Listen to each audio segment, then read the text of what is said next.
Hello, hi all.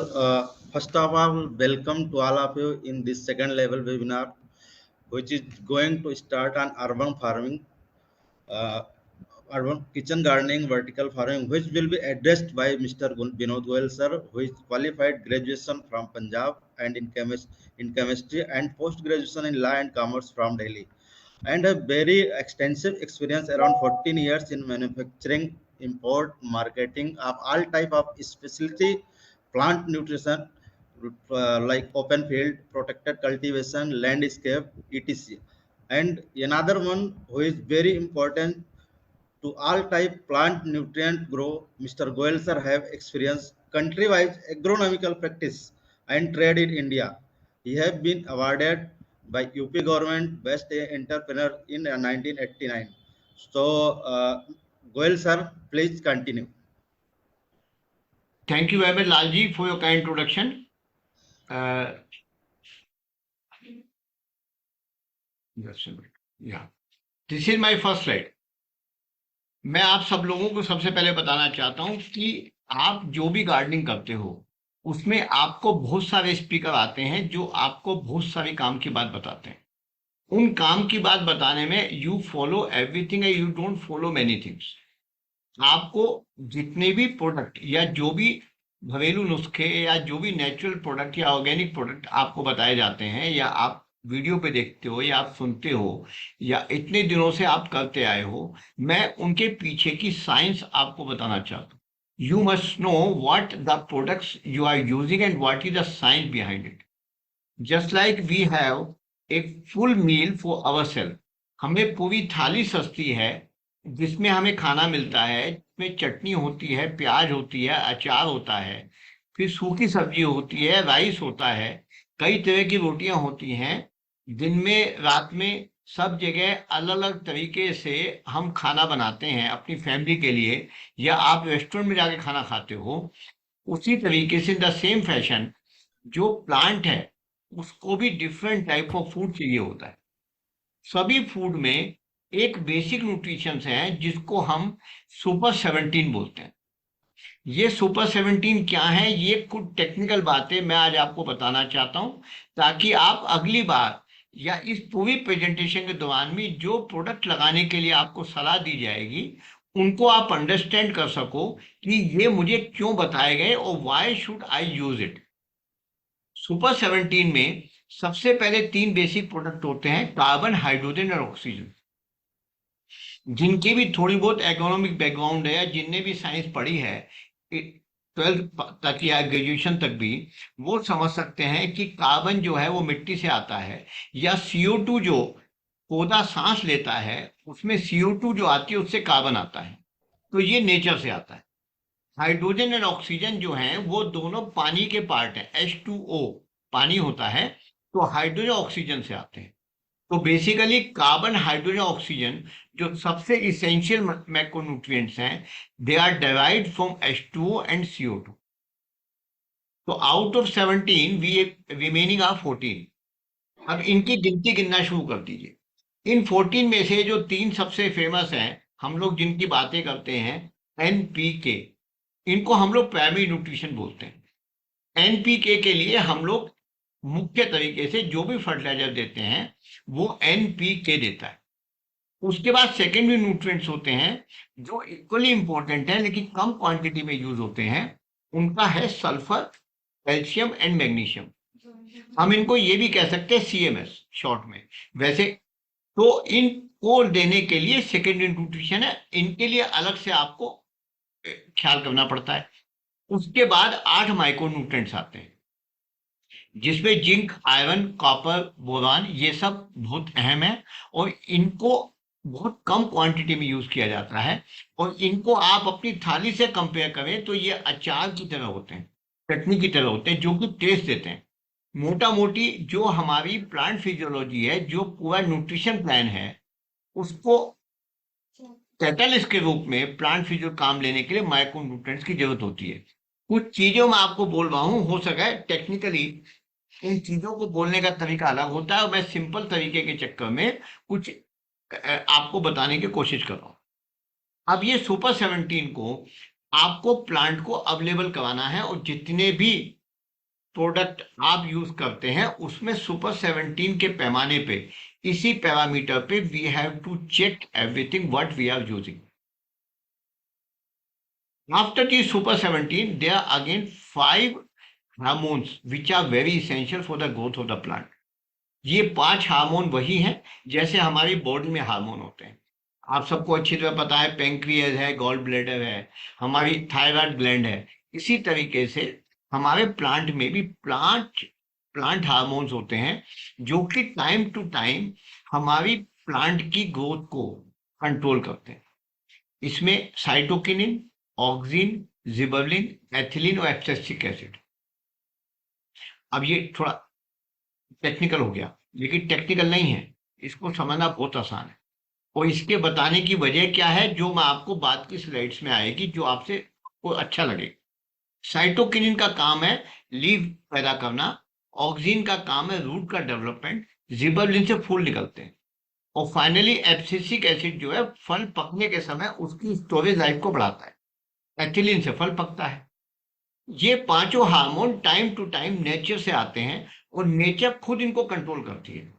यदि ये super 17 और ये 5 हार्मोन यदि आपकी धरती में, आपकी मिट्टी में यदि प्रॉपर ऑर्गेनिक फर्टिलाइजर है, और मिट्टी और पानी सब एनरिच्ड है सब चीजों से, तो आपको अलग से कुछ देना नहीं पड़ता। ये प्रकृति अपने आप सब कुछ पैदा करती है, और टाइम टू टाइम प्लांट के लाइफ साइकिल को पूरा करती है। इन सुपर 17 और 5 के बाद 3 और इंपॉर्टेंट फैक्टर हैं जो मैं आपकी निगाह में डालना चाहता हूं। स्लाइडें बाद में बहुत सिंपल हो जाएंगी, आप मेरी टेक्निकल बातों से घबराने की चिंता ना करें। ये 3 बातें इंपॉर्टेंट हैं कि आप लोग कई बार सब कुछ डालने के बाद कहते हो, मुझे मैसेज आता है, फोन आता है, मैंने सब कुछ कर लिया, इसके बावजूद ये जो 3 इंपॉर्टेंट फैक्टर हैं कि आप लोग बोलते हैं कि मैंने सब कुछ डाल दिया फिर भी पौधा नहीं चला। ये नहीं चलता।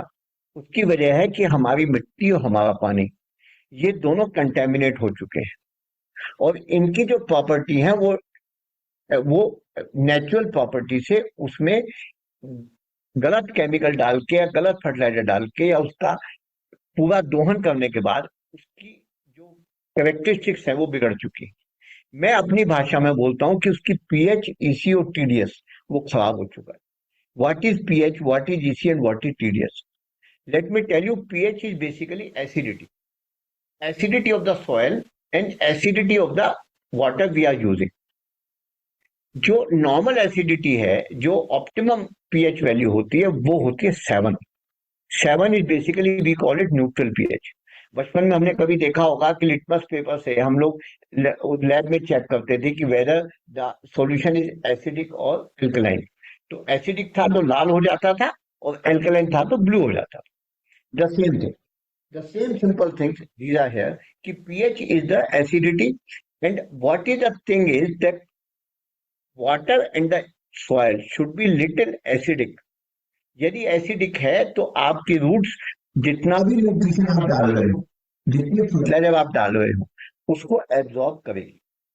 यदि एसिडिक नहीं है तो एब्जॉर्ब नहीं करेगी। यहाँ पे राइट हैंड साइड पे एक चार्ट दिया गया है। उस चार्ट में बताया गया है कि बिटवीन 4 to 6.5 pH जो अवेलेबिलिटी ऑफ न्यूट्रिशन है, जो सुपर 17 मैंने आपको बोले थे, उनकी जो अवेलेबिलिटी है रूट जोन में कम होती चली जाती है। और उसमें यह भी कहा जाता है कि पीएच लेवल यदि बहुत कम है तो कुछ आयरन जैसे प्रोडक्ट जो है वो ज्यादा अवेलेबल हो जाते हैं, जो कि टॉक्सिसिटी क्रिएट कर देते हैं। मोटा मोटी कहने का है कि ideally the pH of your soil should be between 6.5 to 8.5, और same is true for the water. अब ये कैसे ठीक होगा यदि बिगड़ा हुआ है, और उसको कैसे चेक होगा, ये मैं आपको आगे की स्लाइड्स में बताऊंगा। सेकेंड बात मैंने अभी बोली थी कि EC is basically electrical conductivity. Electrical conductivity is a parameter to check the EC. अब ईसी का क्या होता है कि नॉर्मल जो ईसी है वो कही जाती है 0.1.0, अब यदि आपकी ईसी बढ़ गई है, ये बढ़ती क्यों है ईसी? बेसिकली जितने साल्ट एकोमुलेशन ज्यादा होता चला जाएगा आपकी मिट्टी में, उतनी ईसी बढ़ती चली जाएगी। और इसको यदि पानी में चेक करेंगे तो उसको हम लोग टीडीएस बोलते हैं। आपके घर में आरओ है, आरओ में आप क्या करते हैं, सॉफ्टनिंग करते हैं पानी की। तो बेसिकली जो सैलिनिटी है आपकी, जो वहां पे हार्ड वाटर है, उसमें हार्ड वाटर क्या है, कार्बोनेट्स है मैग्नीशियम के या कैल्शियम के, तो या जो भी आपने फर्टिलाइजर यूज किए अनयूज फर्टिलाइजर है, उसको वो हार्ड वाटर होता है। तो आपकी पानी की टीडीएस और मिट्टी की ईसी, ये दोनों के दोनों कंट्रोल में होना बहुत जरूरी है। तो हम लोग आइडियली बोलते हैं कि आपकी ईसी 1 होनी चाहिए, उससे कम होगी तो दिक्कत है, उससे कम होगी तो कोई प्रॉब्लम नहीं है, और ज्यादा होगी तो दिक्कत है। उसको कैसे ठीक करेंगे, उसके लिए भी हम आगे बात करेंगे। ये तीनों चीजें, सुपर 17, हार्मोन्स और ये पीएच और ईसी, ये आपको बताना जरूरी था, क्योंकि इन्हीं सबसे डिसाइड होता है कि हमारी मिट्टी की क्वालिटी क्या है, उसमें कौन से इंग्रेडिएंट्स हैं, कौन से हमें डालने हैं, और हमें इसको आगे कैसे अपने प्लांट की लाइफ को चलाना है। देखिए, नमक ज्यादा हो जाता है तो खाना खराब हो जाता है, चीनी ज्यादा पड़ जाती है तो चाय बेकार हो जाती है। ये सबके साथ है। यदि कोई चीज ज्यादा पक जाती है तो वेस्ट है, टेस्ट नहीं आता, और यदि कम पकते हैं चावल तो भी मजा नहीं आता। इसी तरह से अपनी प्लांट न्यूट्रिशन में हम लोग कहते हैं law of minimum, everything has to be in balance form. एक समोसे के साथ थोड़ी सी चटनी चाहिए, बाउल भर के चटनी नहीं चाहिए। ऐसे ही हमें समोसे फुल साइज का चाहिए, बर्गर का फुल साइज होना चाहिए, रोटियां 2 होनी चाहिए, चावल की 1 बाउल होना चाहिए, और उसके साथ राजमा है तो 2 बाउल होने चाहिए। ऐसे ही हमें लॉ ऑफ मिनिमम चलता है कि NPK plus secondary nutrients, CMS plus micro nutrients, इन सबका एक रेशियो होता है। और यदि कोई भी चीज कम होगी तो आपका प्लांट न्यूट्रिशन बिगड़ जाएगा, और वही आपकी अल्टीमेटली हेल्थ को, प्लांट की हेल्थ को, प्लांट की लाइफ को अफेक्ट करेगा।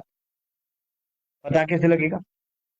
पता लगेगा जब आप अपनी प्लांट की डेफिशिएंसी को पत्तों के माध्यम से या फ्रूट की शेप के माध्यम से, उससे डिटेक्ट होगा कि इस चीज की कमी है, जिसको हम पूरा करेंगे। अब मैं आपको यहाँ पे एक छोटी सी बात और बताना चाहता हूँ कि हम लोग सुनते हैं बचपन, आज भी हम लोग कहते हैं मैं ऑर्गेनिक फार्मिंग करूँ, क्योंकि हम ये कहते हैं कि केमिकल्स की वजह से हमारी धरती बिगड़ गई, केमिकल्स की वजह से हमारे प्लांट में, हमारे फ्रूट्स में, हमारी वेजिटेबल्स में, जो हम खा रहे हैं उसमें कमी आ, तो हमारी सेहत को बिगाड़ता है। अब ये धरती खराब क्यों हो गई और पानी हमारा खराब क्यों हो गया, उसके लिए भी मैं आपको इस स्लाइड के माध्यम से ज्ञान देना चाहता हूँ। ये जो आपका माली लेके आता है urea, DAP, MOP, NPK combination 12 32 16 20 20 0 दुनिया भर के आते हैं, ये सब खेती के लिए है, ये हमारे अर्बन गार्डन के लिए नहीं है। अभी भी आप लोग कभी कभी ये चीजें खरीद लेते हो, वैसे ऑर्गेनिक का नाम है, लेकिन कुछ चीज ऐसी खरीद लेते हो, अपने पौधों में यूज कर लेते हो, माली ले आता है, पुड़िया बांध के ले आता है, कोई नर्सरी वाला दे देता है, आप ले लेते हो। ये बेसिकली ओपन फील्ड फार्मिंग है, जिसमें कि गवर्नमेंट सब्सिडी देती है, जिसकी वजह से सस्ते होते हैं। गवर्नमेंट सब्सिडी क्यों देती है? क्योंकि सरकार को हरित क्रांति के तहत अपने खेत में खाद्यान्न की कमी को पूरा करना, उस कमी को पूरा करने के लिए गवर्नमेंट कुछ पर्टिकुलर प्रोडक्ट होते हैं जो कि सॉइल एप्लीकेशन के हैं, जो कि बल्क में गन्ना, धान, गेहूं में पैदा करने में इस्तेमाल होते हैं, और उसमें गवर्नमेंट सब्सिडी देती है। इनके साथ एक दिक्कत है कि इन सब में ऐसे केमिकल्स होते हैं जो कि सॉइल को, ग्राउंड वाटर को खराब करते हैं। अब हम अर्बन फार्मिंग में यूज करते हैं तो हमारी लीफ टेक्सचर को भी खराब करते हैं। क्या होते हैं? ये होते हैं कि यूरिया में बाइयूरेट होता है, एमओपी के अंदर उसका केमिकल नेम है पोटेशियम क्लोराइड, तो उसमें सोडियम की इम्प्योरिटी होती है, क्लोराइड बहुत बड़ी फॉर्म में होता है।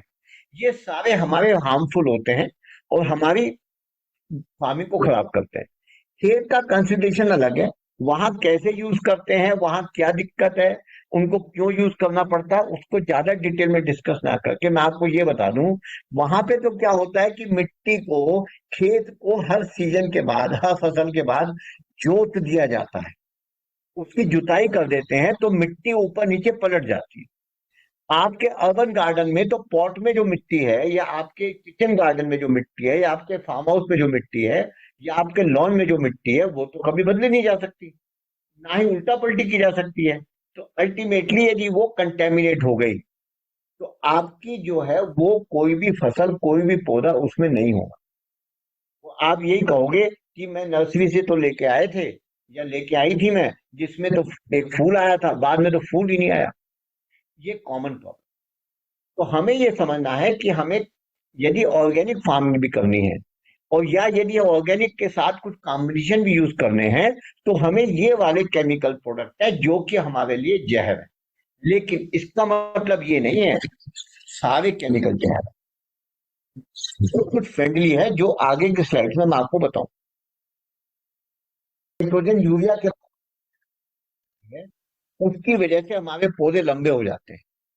हमारे पौधे लंबे हो जाते हैं तो हमारी जो लीव्स हैं वो पतली हो जाती हैं, और ये असलियत है कि उनके पतले और कमजोर होने की वजह से हमारी बीमारियां ज्यादा लगती हैं, उनमें कीट का अटैक ज्यादा होता है, और वही हमारी पूरी बीमारियों की जड़ है। जैसे कि आप कह सकते हो, डायबिटीज होने की वजह क्या है? चीनी का खाना, और चीनी भी शुगर केन की चीनी।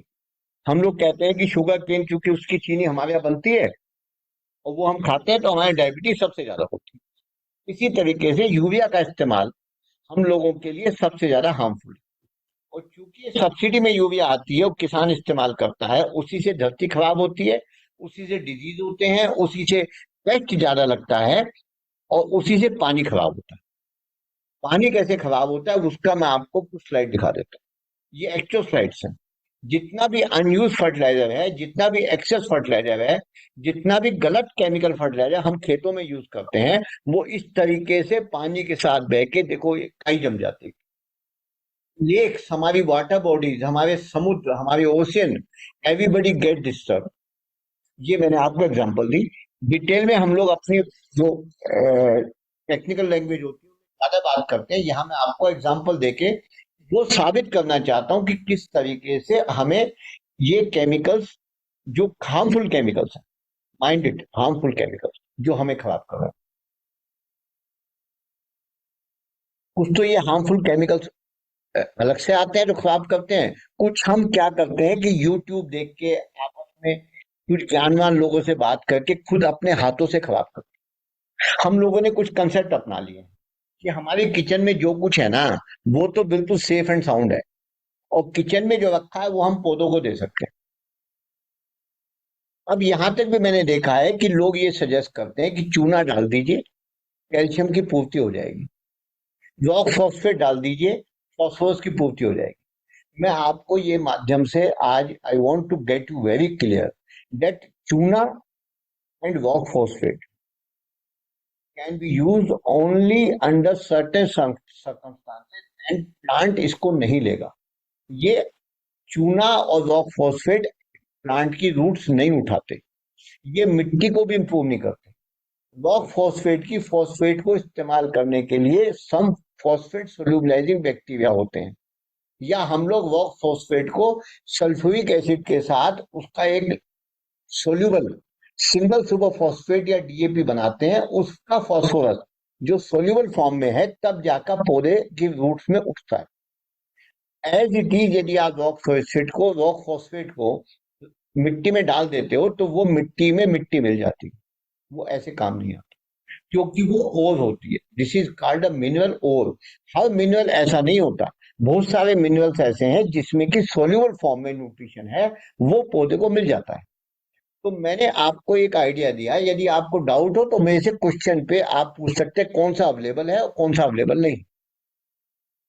एक मेरे मित्र हैं, आके मुझे बोले कि मेरे सारे पौधे मर गए। मैं क्यों, क्या हो गया भाई, आपके तो बहुत ठीक चल रहे थे। तो बोले फिर वो तब तक वो खुद ही एहसास कर चुके थे, बोले गलती मेरे से हो गई। मैं, क्या गलती हो गई भाई? बोले किसी ने कह दिया था घर में जो मेडिसिन बची रहती है, एक्सपायर हो जाती है, काम नहीं आती, उन्हें तोड़ो और पौधों में डालो। जब इंसान को फायदा देती है तो पौधे में फायदा देगी। भाई जो कैल्शियम हम खाते हैं, डॉक्टर हमें बताता है, हम पौधे में भी कैल्शियम बोला जाता है, उठा के हमने गोलियां कैल्शियम की पौधे में डाल दी और पौधा जो है वो ठीक हो जाएगा। वो जो मेडिसिन उन्होंने डाली, उस मेडिसिन की वजह से उनके पौधे मर गए। ये ह्यूमन मेडिसिन जो है ना, जो कुछ भी एग्रीकल्चर ग्रेड नहीं है, वो आपने पौधे को नहीं देना। एक कॉमन सेंस है कि हम लोग पुराने लोग सब जानते हैं कि अलसी का तेल खाने योग्य नहीं होता, महुए का तेल खाने योग्य नहीं होता, सरसों का तेल खाने योग्य होता है। कुछ तेल है जिनसे हम खा सकते हैं और कुछ तेलों को हम नहीं खा सकते। उन्हें खाना है हमें, तो उनको पहले रिफाइन करना पड़ता है, उनको एडिबल बनाना पड़ता है। हिंदी में खाद्य तेल और अखाद्य तेल इनको बोलते हैं। एडिबल और नॉन एडिबल ऑयल्स होते हैं। नॉन एडिबल ऑयल्स का केवल साबुन बन सकता है या वो मेडिसिन में यूज हो सकता है, उनको खा नहीं सकते हैं। इसी तरीके से बहुत सब्जियां ऐसी हैं जो खाद्य हैं, बहुत सब्जी ऐसी है जिनको पका के खाया जा सकता है। अब लौकी को डायरेक्ट नहीं खा सकते आप। वो अलग बात है कि आप कुछ किसी न्यूट्रिशन प्लान में हो, वहां आप कहो कि मैं लौकी का जूस निकाल के मैं उसको इस्तेमाल करता हूँ या करती हूँ।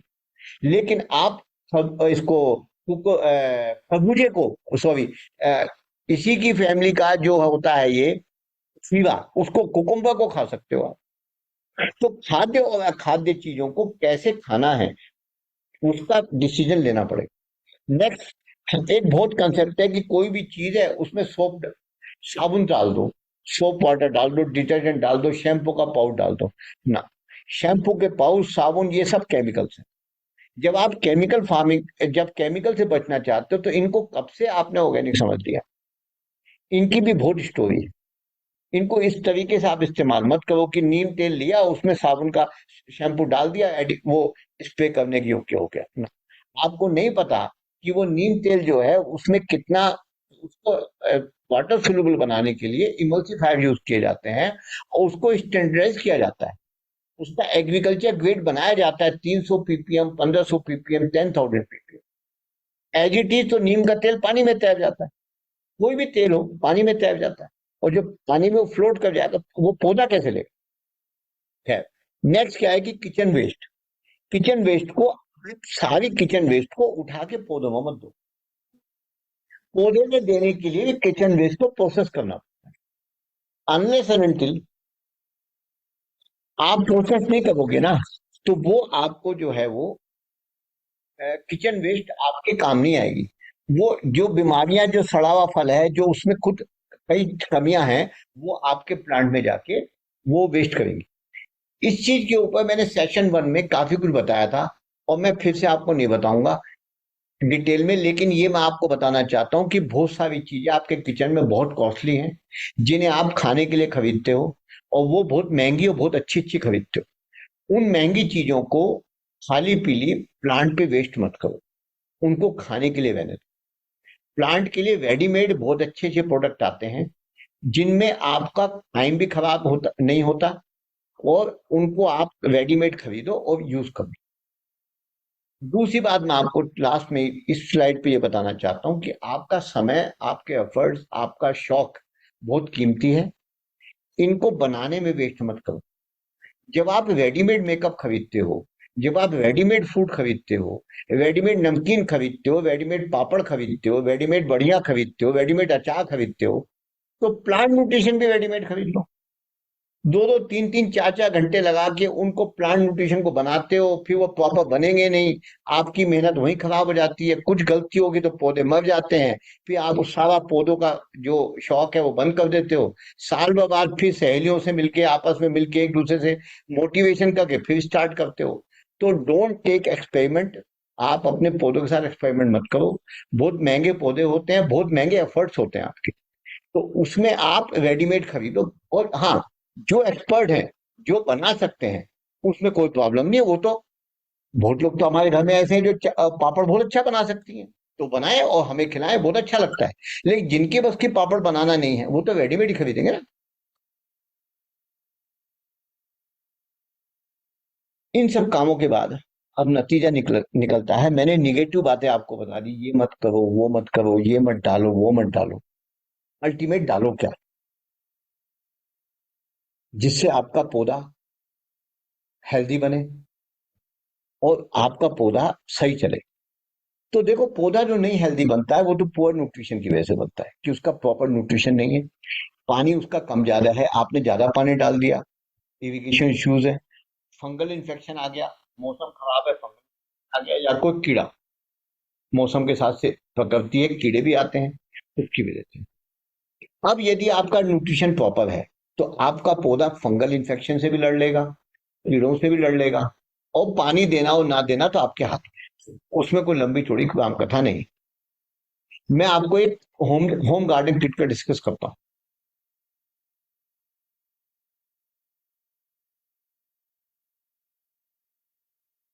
जिस किट में आपको ये एहसास हो जाएगा कि आप जो है वो कैसे इजीली मेंटेन कर सकते हो अपने होम गार्डन। नंबर 1, वीक 1, पहले वीक में एक प्रोडक्ट है ह्यूमिक एयर। बेसिकली क्या है, ये ह्यूमिक एसिड है, ये कंसंट्रेटेड कार्बन है जिसको कि हम ह्यूमस मैटर बोलते हैं। तो जो मैंने सबसे पहले आपको बोला था CHO, जिसमें कार्बन बोला था, जो CO2 के माध्यम से आता है, वो मिट्टी के माध्यम से भी आता है। यदि मिट्टी में आपका कार्बन प्रॉपर नहीं है तो आपको एक्सटर्नली कार्बन डालना होगा, और वो कार्बन बाद में CN रेशियो एक और होती है टर्म, उसको मेंटेन करने के काम भी आता है। तो रूट जोन में प्रॉपर कार्बन को मेंटेन करने के लिए बेस्ट है कि आप कंसंट्रेटेड फॉर्म में कार्बन आप मिट्टी में दे दो। उसके लिए आपके पास रेडीमेड प्रोडक्ट है ह्यूमिक एयर, जिसको 2 ml पर लीटर पानी में घोल के आप ड्रेंचिंग कर सकते हो। हमने शॉर्ट में बोला है कि ये रूट ग्रोथ में काम आता है, जबकि इसके मल्टीपल फंक्शन है। तो आपने हफ्ते में नंबर 1 प्रोडक्ट, पहले हफ्ते में आपने 2 ml से ह्यूमिक एयर लगा दिया। सेकेंड हमारा कंसर्न है कि हमारी प्लांट की हेल्थ इंप्रूव, प्लांट की ग्रोथ आए। उसके लिए सीवीड एक्सट्रैक्ट है एंजाइम के नाम से, जिसको 2 ml पर लीटर के हिसाब से ही सेकेंड वीक में दे दो आप। ये भी ऑर्गेनिक हो गया। थर्ड वीक में आपको अमीनोज है, इसमें अमीनो एसिड्स होते हैं, ये भी मेज वेजिटेबल ओरिजिन का है, मेज से एक्सट्रैक्ट किया जाता है लिक्विड फॉर्म में। 2 ml पर लीटर के हिसाब से इसको दे दो। ये फ्लावरिंग और फ्रूटिंग को इनिशिएट करता है और जरूरी विटामिन और कार्बोहाइड्रेट्स प्रोवाइड करता है। अमीनो एसिड्स इसमें होते हैं। और लास्ट है एजाडी। एजाडी नीम बायोपेस्टिसाइड है, जो कि स्टैंडर्ड गवर्नमेंट की CIB नोटिफिकेशन हिसाब से डिजाइंड है। ये 1500 ppm का या 300 ppm का ले सकते हो आप, और 1500 ppm की डोज है 2 ml पर लीटर। चौथे वीक इसको दे दो आप। नीम बायोपेस्टिसाइड में 200, 250, 300 तरह के पेस्ट को कंट्रोल करने का इसमें डिजाइन है। ये नेचुरल तरीके से उनकी लाइफ साइकिल को ब्रेक करता है। किसी का लार्वा, किसी का प्यूपा, किसी का एग, किसी की फ्लाई। तो यदि आप रिलीजियसली हर महीने एक बार अपनी पूरी हार्टिकल्चर में नीम बायोपेस्टिसाइड एजाडी 1500 ppm का स्टैंडर्ड आप देते हो, तो आपकी अधिकतर पेस्ट रिलेटेड प्रॉब्लम्स खत्म हो जाती है। इस प्रोडक्ट में खूबी और है, वर्ल्ड ओवर जितने भी लीफ शाइनर होते हैं, वो लीफ शाइनर में बेसिकली एजाडिक्टिन ही होता है। तो ये प्रोडक्ट आपको लीफ शाइन भी देता है, पौधे की शक्ल भी सुधारता है, उसे ग्रोथ भी देता है। अब ये 1 2 3 4 4 प्रोडक्ट मिला के आपके पौधे की लाइफ साइकिल का बेसिक काम पूरा होता है। यदि आप हर वीक इसी तरीके से 1 2 3 4 देते जाते हो, तो आपका पौधे में कोई प्रॉब्लम नहीं आएगी। 100% ऑर्गेनिक है। आप इन्हें गमलों में दे सकते हो, आप किचन गार्डन में दे सकते हो, वेजिटेबल्स में दे सकते हो, आप अपने लॉन में दे सकते हो, अपने फ्रूट प्लांट्स पे दे सकते हो। 1 2 3 4, नेक्स्ट मंथ 1 2 3 4, फिर नेक्स्ट मंथ 1 2 3 4 दिन फिक्स कर लीजिए और देते चले जाइए। यदि आपको एक्स्ट्रा माइल जाना है कि मुझे ग्रोथ बेटर चाहिए या पौधा ज्यादा प्रॉब्लम में है, तो इसको आप 4-4 दिन पे भी दे सकते हो, हफ्ते में 2 बार, लेकिन उसी रेशो में। तो इस साइकिल को 15 डेज में पूरा कर लीजिए और नेक्स्ट 15 डेज में फिर इसको कर लीजिए। एक 250 ml की बोतल का सेट, 250 ml की 4 बोतल मिला के आपकी छोटे टेरेस गार्डन पे तो 2 साल चल जाएंगे, और यदि बड़ी गार्डन है आपका, लॉन भी है, तो 1 साल तो मिनिमम चल जाएगा, क्योंकि 2 ml पर लीटर का मतलब है कि 125 लीटर पानी आपको सॉल्यूशन मिलेगा, और एक बार में आप ज्यादा 5 लीटर सॉल्यूशन। तो इसकी डोज इतनी, 4 प्रोडक्ट ही अपने आप में सफिशिएंट है, परफेक्ट बंडल है to start and maintain your plant babies indoor and outdoor. Sir sorry to interrupt here, the बताइए। Plants are to be dressed, ये जो आपने बताए हैं चारों प्रोडक्ट, ये क्या सॉइल के अंदर डालने हैं कि स्प्रे करना है? कुकिंग करना बेहतर है, उसको आप सीधे प्लांट की जड़ में दे दीजिए, मतलब पॉट में डाल दीजिए, पानी में घोल के प्लांट के अंदर जैसे पानी देते हैं उस तरीके से दे दीजिए। बाकी तीनों प्रोडक्ट आपको स्प्रे करने हैं। पहले प्रोडक्ट को भी स्प्रे कर सकते हैं, लेकिन ड्रेंचिंग बेहतर है, और 2, 3, 4 को आपने स्प्रे करना है प्लांट की लीव्स के ऊपर। स्प्रे करने के बाद आप उसे पानी ना दें 6 घंटे तक, मतलब पत्तियों पे पानी ना डालें। जैसे आप सुबह आपने पानी दे दिया पत्तियों पे, आप नहलाते हो पूरे प्लांट को, आप नहला दीजिए, उसके बाद स्प्रे कर दीजिए। दिन भर इसमें, शाम को फिर पानी दे दीजिए, या शाम को डाल दीजिए, अगले दिन सुबह पानी दे दीजिए। Any other question? जितना मैंने अब तक आपको बताया है, इसके दौरान का कोई भी क्वेश्चन आप चाहो तो हम आपके क्वेश्चंस भी ले सकते हैं, फिर नेक्स्ट सेशन स्टार्ट Uh, करेंगे। good evening, Sajid. Sorry.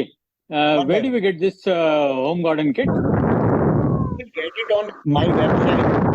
Website is given underneath that. Check off. Sir, this using of this product is written there in the bottle also? Yeah, it is in bottle. Okay. How to use it will be written there? It is written on the label also, sir. Okay, It is, great. Thank and you all so that much. Yeah. ask me, and in the end, I will give you all the details, sir. Other details. also. Okay. Thank you so much. Yeah, great. But Sir, one I thing- want to know one more thing. Like, Mhm. as you said, humic acid is carbon. Similarly, what the other products you have suggested, like seaweed and the hormones. Hormones, okay, you said 5 types of hormones. But what is there in other 2 products? Like, as you said, we need calcium and sulfur and boron, etc., etc. And for at what stage of the plant? You said every month in rotation, but in fruit plants they normally say when the fruit is made, at that time we have to put it, and at that time the plant needs boron or something like this. So please elaborate this point, because please, thank you. I will elaborate. Any other question? After I hear, then I can ask. Okay, no problem. I will elaborate. These 4 products I have suggested as a basic products. Unless and until you have something extra to do, that I will tell you in later stage.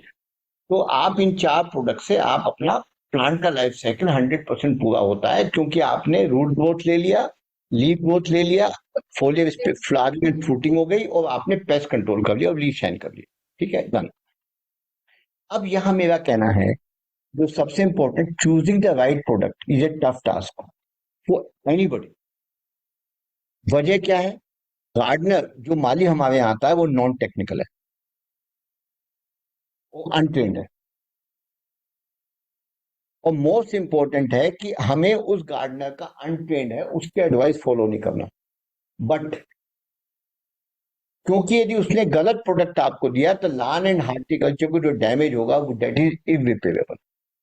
So first of all take care, because your gardener is non technical untrained. Please don't decide your product on the basis of his advice. लेकिन gardener is very important part of our system. Because उसको जो green finger है ना, he knows how to plant a plant, कितना नीचे place करना है, कितना मिट्टी में दबाना है, उसके लगाए हुए प्लांट मरते नहीं है। हम लोगों के साथ भी, हम में से बहुत ऐसे हैं जिनकी ग्रीन फिंगर है। हम ग्रीन फिंगर बोलते हैं कि जहां लगा देंगे, जैसा लगा देंगे, जिस मौसम में लगा देंगे, उनके प्लांट चल जाते हैं, हमारे नहीं चलते। That part of the gardener is very important, but apart from that, decide on your own intelligence. Number 2, problem आती है कि एंड यूजर, कोई भी एंड यूजर है, उसे प्रोडक्ट केमिस्ट्री एर्गोनॉमी नहीं आती, तो कोई बड़ी बात भी नहीं है।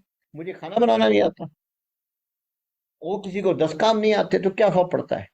लेकिन ये हमारी प्रॉब्लम, राइट प्रोडक्ट चूज करने में हमें ध्यान करना पड़ता है। नेक्स्ट क्या है कि जब हमें जेन्विक नेम के ऊपर अनफेयर प्राइस कंपैरिजन करने लगते हैं, तो भी हमारा टास्क बहुत डिफिकल्ट हो जाता है, और डिफिकल्ट होने की वजह से हमें जो है वो राइट प्रोडक्ट चूज करने में दिक्कत आती है। मैं आपको खाली ये कह सकता हूं कि आप मुझे कभी भी लिख सकते हो प्रोडक्ट गाइडेंस के लिए अपने बजट के हिसाब से, और मैं आपको राइट प्रोडक्ट चूज करने में मदद करूँ। इसमें ये जो मेरी आपको सारी बातें मैं बता रहा हूँ, यहाँ प्रोडक्ट का नाम लेना मेरी मजबूरी है, क्योंकि यदि मैं राइट प्रोडक्ट का नाम आपको नहीं बताऊंगा तो आपके सॉल्यूशंस फाइनल नहीं होंगे। लेकिन रेस्ट एश्योर्ड, यदि आप मेरे से कभी कोई सलाह मांगते हो तो मैं आपको सलाह दूंगा। अब जो मैम ने पूछा था कि इसके आगे क्या होता है, हमने 4 प्रोडक्ट यूज किए, हमारे प्लांट्स में तो कैल्शियम भी चाहिए, मैंने तो सुपर 17 बोले थे, उनको कैसे पूरा करेंगे हम, उन 4 प्रोडक्ट से कैसे पूरा होगा। क्योंकि वो 4 प्रोडक्ट ऑर्गेनिक थे और नेचुरल ओरिजिन के थे, तो वो अपने आप में बैलेंस फर्टिलाइजर होते हैं और प्लांट की नॉर्मल लाइफ साइकिल को पूरा करने में पूरी मदद करते हैं। उनमें से 3 प्रोडक्ट को हम लोग बायोस्टिमुलेंट भी बोलते हैं। लेकिन यदि हमें प्लांट को बहुत ज्यादा ग्रो करना है, हमें प्लांट की प्रॉपर प्लानिंग करनी है, तो अब मैं आपको आगे की बातें बताता हूं, जिन बातों से आपके बहुत सारे क्वेश्चंस का आंसर आपको मिलेगा। सबसे पहले मैंने बोला था कि मिट्टी को तैयार करना, यदि आपकी मिट्टी में कमी है तो उसको ठीक करना पड़ेगा। नंबर 2, मैंने बोला था कि सुपर 17 में CHO के बाद हमें NPK का ख्याल रखना। देखिए, एक बहुत सीधा सा प्रिंसिपल है कि आपको चावल के साथ दाल चाहिए, रोटी के साथ सब्जी चाहिए। इसी तरीके से आपको मिट्टी में से भी न्यूट्रिशन चाहिए और फिर फोलियर भी करना पड़ेगा, क्योंकि रूट जोन जो होती है उनमें जो स्टोमेटा होते हैं, तो उसमें शक्ति ज्यादा होती है न्यूट्रिशन को एब्जॉर्ब करने की। उसके बाद लीव्स होती है जिसमें डायरेक्ट हम फोलियर स्प्रे करते हैं। ये वही बात है, खाली फोलियर स्प्रे से हमारे प्लांट नहीं चलेंगे यदि मिट्टी हमारी प्रॉपर तरीके से एनरिच की हुई नहीं है तो। और वही बात है कि आप डॉक्टर के जाते हो हॉस्पिटल में, जब जिस दिन आप खाना मुंह से खाना शुरू कर देते हो, उस दिन डॉक्टर छुट्टी दे देता है, और अदरवाइज वो ड्रिप पे लगा के रखता है। यदि ड्रिप से इंसान जिंदा रहता होता तो फिर तो ड्रिप लगा लेते, आदमी ठीक हो जाता, लेकिन नहीं, मुंह से खाना खाना बहुत जरूरी है। इसी तरीके से मिट्टी को ठीक करना बहुत जरूरी है। अब हमें क्या करना है कि मिट्टी में हमें सबसे पहले NPK पूरा करना है।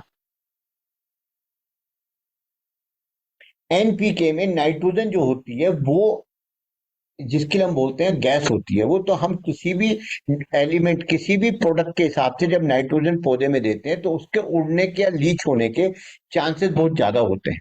तो हम लोग रूट जोन में नाइट्रोजन को अलग से देना हमारी जरूरत नहीं होती। उसे मिट्टी तैयार करते समय डालना आवश्यक नहीं है, उसे प्लांट लगाने के बाद डाल सकते हैं ताकि वो नाइट्रोजन तुरंत पौधे को मिल जाए। तो इसीलिए हम यहाँ नाइट्रोजन को पहले माइनस करके चल रहे हैं। तो हमने सेकेंड प्रोडक्ट आता है हमारा पी मीन्स फास्फोरस। तो फास्फोरस के लिए जो आपने रॉक फॉस्फेट की बात की थी, फॉस्फेट रिच ऑर्गेनिक मैन्योर आती है, उसी रॉक फॉस्फेट को बायोबैक्टीरिया से ट्रीटमेंट करके, आप उसको कैसे कि उसको मैच्योर करके, डिकम्पोज करके, या कुछ भी कह सकते हैं टेक्निकली करके, ये फॉर्म तैयार किया जाता है जिसमें कि ऑर्गेनिक कार्बन 10%, नाइट्रोजन 0.4% और फॉस्फोरस 8% होती है, और बाकी कंपोजिशन इसमें आती है। आप फॉस्फोरस के लिए आप ये ऑर्गेनिक फॉस्फोरस डाल सकते हैं, और पोटाश के लिए ये ऑर्गेनिक पोटाश डाल सकते हैं। ये ऑर्गेनिक पोटाश जो है ये मिनरल ओरिजिन की है, जर्मनी से इंपोर्ट होती है, क्योंकि जर्मन में ये पोटाश की माइंस है और ये 100% वाटर सोल्यूबल है इसका पोटाश, और ये प्लांट को मिलता है। दूसरी खूबी ये कि इसमें मैग्नीशियम साथ में आता है, और magnesium is very important, it has to be done with the potash so that it can carry potash to the ultimate goal. हमने यहाँ 2 प्रोडक्ट डालने से हमारा पोटाश पूरा हो गया और हमारा फास्फोरस पूरा हो गया। नेक्स्ट जो CMS, calcium magnesium and sulphur, उसको पूरा करने में हमारा मैग्नीशियम भी यहां से आ गया। अब इसके बाद बचा कैल्शियम। कैल्शियम डालने के लिए बोन मील, सब लोग बोलते हैं बोन मील होना चाहिए, कैल्शियम मिलता है और उससे फॉस्फेट भी मिलता है, फॉस्फोरस भी मिलता है, तो ये बोन मील आप डाल सकते हैं। बोन मील से आपको कैल्शियम मिल जाएगा। जिन लोगों को बोन मील डालने में आपत्ति है, बदबू आती है या अनहाइजीनिक समझते हैं, या हम अच्छा नहीं समझते बोन मील को यूज करना, वो इसको अवॉइड कर सकते हैं, इसको डालना जरूरी नहीं है। उसके लिए नेक्स्ट प्रोडक्ट है जिप्सम। सल्फा कैल के नाम से कैल्शियम सल्फेट आता है, जिप्सम, जिसमें कैल्शियम भी आता है और सल्फेट फॉर्म में 100% वाटर सोल्यूबल है। अब हमने कैल्शियम भी पूरा कर दिया, मैग्नीशियम भी पूरा कर दिया, और नेक्स्ट हमने कर दिया सल्फर। ये एलिमेंटल सल्फर है, क्योंकि ये मिनरल ओरिजिन है, पेट्रोलियम प्रोडक्ट है। पेट्रोल की एक्सट्रैक्शन के दौरान पेट्रोल के समझ सकते हैं कि जो हाई सी से निकलता है तो उसके दौरान मिलती है, तो ये 100% सेफ है केमिकली, आपको इससे कोई डरने की जरूरत नहीं है। इसको डाल दीजिए, सल्फर पूरी होगी। अब हमारा कैल्शियम भी हो गया, मैग्नीशियम भी हो गया, सल्फर भी हो गया, तीनों सेकेंडरी न्यूट्रिएंट हो गए। अब यहां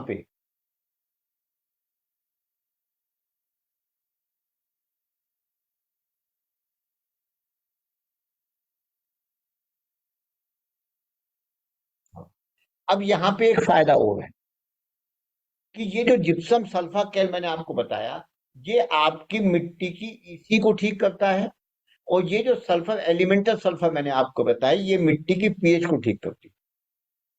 तो जो मैंने आपको प्रॉब्लम बताई थी कि आपकी मिट्टी की pH और EC ठीक नहीं है, तो उन दोनों को ठीक करने का ये दोनों के दोनों प्रोडक्ट न्यूट्रिशन के अलावा वो काम भी करते हैं। यदि हम बिल्कुल ही देसी भाषा में बात करें, जो बहुत सारे स्पीकर बताते हैं कि जिप्सम से मिट्टी में लोच आती है और मिट्टी सॉइल कंडीशनिंग होती है, सॉइल कंडीशनिंग करता है उसकी, और एलिमेंटल सल्फर से उसकी सल्फर वैसे भी बहुत जरूरी है और उसकी pH को एसिडिक हो जाती है। नेक्स्ट प्रोडक्ट जो हमें इंपॉर्टेंट है, वो मैंने बोला कि माइक्रोन्यूट्रिएंट। अब सारे 8 माइक्रोन्यूट्रिएंट यदि हम एक प्रोडक्ट के माध्यम से दे सके तो वो गोल्डिश प्रीमियम है। धरती में मिट्टी में मिलाने के लिए इसको बहुत कम डालना पड़ता है, ये केमिकल है, मैं आपको पहले क्लियर करूं, लेकिन सल्फेट फॉर्म में होता है, अनसेफ नहीं है, but it is a chemical, we can avoid it, we can use it. लेकिन यदि हम इसको थोड़ा सा पिंच डालते हैं तो ये चूंकि सल्फेट फॉर्म में माइक्रोन्यूट्रिएंट्स हैं, तो ये 100% सेफ है और ये मिट्टी में माइक्रोन्यूट्रिएंट की डेफिशिएंसी को पूरा करते हैं।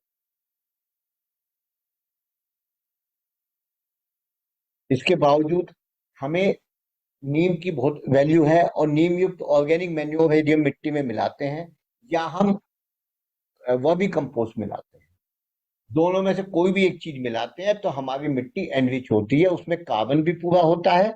उसमें नीम आने से, मिट्टी में नीम की मात्रा आने से हमारी मिट्टी में से भी जो कमियां होती हैं, जो सॉइल बोर्न डिजीज है या सॉइल बोर्न इंसेक्ट है, वो हमारे पौधे को डैमेज नहीं करते। नेचुरल प्रोडक्ट है, इसको हम आधा आधा मिट्टी गार्डन सॉइल के साथ मिला के और हम मिट्टी को तैयार कर सकते हैं। और एक लास्ट प्रोडक्ट वो है जो कि सॉइल एप्लीकेशन में, बेड प्रिपरेशन या मिट्टी की तैयार करने में या पॉटिंग मिक्सचर को तैयार करने में is very important, that is Mahabali quick. This is basically A seaweed plus amino acid plus humic acid and all combined into one. This is an organic product and it is used in the soil preparation as a biostimulant.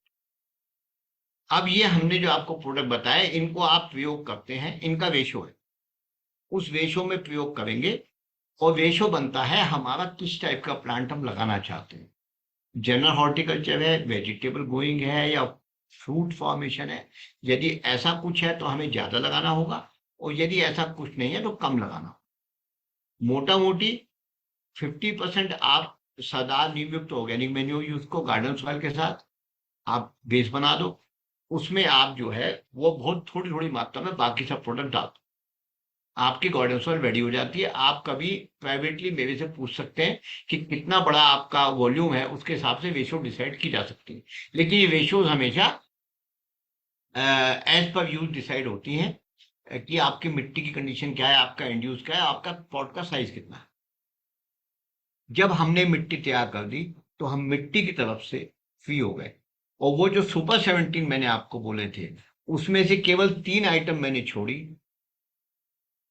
3 भी नहीं छोड़ी। Nitrogen भी हमने दे दिया, क्योंकि हमने जो सादा नीमयुक्त ऑर्गेनिक दिया उसमें भी नाइट्रोजन मिलती है।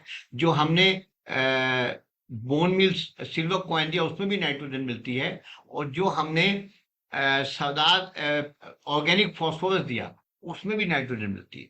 तो ये नाइट्रोजन चूंकि उड़ती नहीं है, सेफ है, तो हमने खाली यहां छोड़ा पानी H2O, जिसको आप देते हो हमेशा। पौधा लगाने के बाद मिट्टी तैयार में पानी देते हो तो आपकी मिट्टी में सुपर 17 पूरे हो। अब ये मिट्टी में सुपर 17 देने के बाद, उसके बाद वो जो मैंने 1 2 3 4 आपको बताए थे, यदि आप इस्तेमाल करते हो तो आपके प्लांट को किसी चीज की जरूरत नहीं पड़ेगी, अनलेस एंड अनटिल उसमें फिर कोई हमें ऐड ऑन करना हो, या हमें कोई स्पेशल ज्यादा अच्छी ग्रोथ लेनी हो, ज्यादा प्रोडक्शन लेनी हो। हम उस स्टेज पे भी चलना चाहेंगे, उनकी बात भी करना चाहेंगे।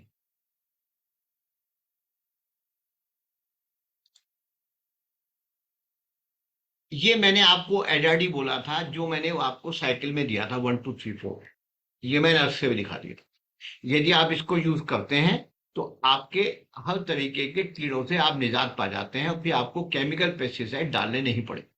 बस शर्त इस बात की, मैं रिपीटेडली बोल रहा हूं कि ये प्री इन्फेस्टेशन है, आपको पहले इस्तेमाल करना पड़ेगा। जब बाद में इस्तेमाल करते हैं तो इसका जो स्कोप है वो कम हो जाता है, क्योंकि हर कीड़े के ऊपर ये लास्ट स्टेज के ऊपर असर नहीं करेगा। किसी का एग, किसी का लार्वा, किसी का प्यूपा, किसी की फ्लाई। इसलिए आपको रिलीजियसली और हर हार्टिकल्चर की आप अपने सभी पौधों पे डालें। बहुत सस्ती आइटम है, आपके विद इन द बजट रहती है, और हमेशा डालें तो आपको फायदा मिले। दूसरी प्रॉब्लम जो आती है हमें, जो आती है हिबिस्कस में, कई पौधों में सफेद सफेद रंग की हमें मिलीबग हो जाती है, और मिलीबग के लिए दुनिया भर की बातें बताई जाती हैं। भाई वो भी ठीक है, सैनिटाइजर यूज करो, पानी ज्यादा इस्तेमाल करो, सिर का इस्तेमाल करो, बला बला बला। ये एक हर्बल एक्सट्रैक्ट है, टाइम टेस्टेड है। हम लोग ग्रेप्स में, फ्रूट्स में, पता नहीं कितनी फसलों में इसको यूज करते हैं। 100% सेफ है, मिली कंट्रोल के नाम से आता है। आप इसे लो, 2 ml 3 ml पर लीटर डालना होता है, स्प्रे कर दो, मिलीबग खत्म हो जाता है। इसी तरीके से फंगस कंट्रोल है, हर्बल एक्सट्रैक्ट है, रेडीमेड प्रोडक्ट है। एक बोतल खरीद के रखो 100 ml की, जब आपको कोई फंगस की प्रॉब्लम हो इसको इस्तेमाल कर लो, आपकी फंगस खत्म हो जाती है। तीसरी बात आती है वायरस। जितनी भी टमाटर है, मिर्ची है, पपीता है, अ, इस टाइप के कुकुम्बर है, लौकी है, इन सब पौधों में सबसे ज्यादा वायरस का अटैक होता है। और वायरस अटैक में क्या होता है कि पौधा जो है उसकी पत्तियां सिकुड़ जाती है, और पत्तियां सिकुड़ के जो है वो इकट्ठी हो जाती है। फिर उसके लिए कहा जाता है कि पौधे को निकालो और बाहर फेंक दो, या इसको जला दो और डैमेज कर दो, क्योंकि अदरवाइज वो वायरस जो है बाकी पौधों में फैल जाता है, पूरी आपकी फसल खराब हो जाती है। जितने भी प्लांट आपने लगाए हैं वो सब के सब खराब हो जाते हैं। तो उस वायरस को यदि हम ऑर्गेनिकली बिना केमिकल्स के कंट्रोल करना चाहें, और वो वायरस हमारे पौधे को खत्म ही ना होने दे, हमें नौबत खत्म हो जाए कि पौधे को हम उखाड़ के फेंक दें, we have very good control. First of all, virus carrier is a fly, white fly. We have to control that white fly. उसके लिए ये येलो कलर की पॉलीथीन शीट्स आती हैं, इसके ऊपर ये एक गम आता है, चिपकन आती है, गोंद आता है। आप ये शीट लीजिए, इसके ऊपर गोंद लगाइए, और इसे आप अपनी बालकनी में, अपने लॉन में, अपने गार्डन में, अपने फार्म हाउस में जगह जगह खड़ा कर दीजिए।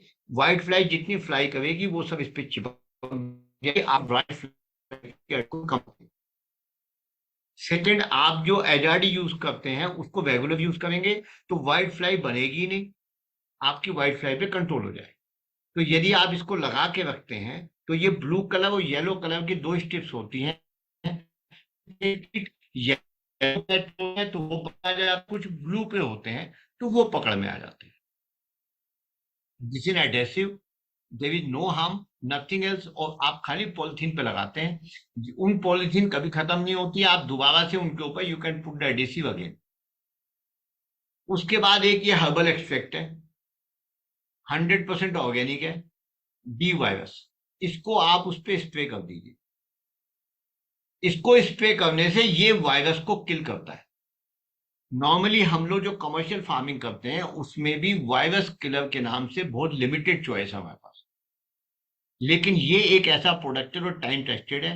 वो 2 to 3 ml 4 ml पर लीटर डालना होता है, आपकी विद इन द बजट आता, आप उस पर पौधे पे स्प्रे कर दीजिए, उसका वायरस किल हो जाता है और पौधा वापस खुलने की स्थिति में आ जाता है।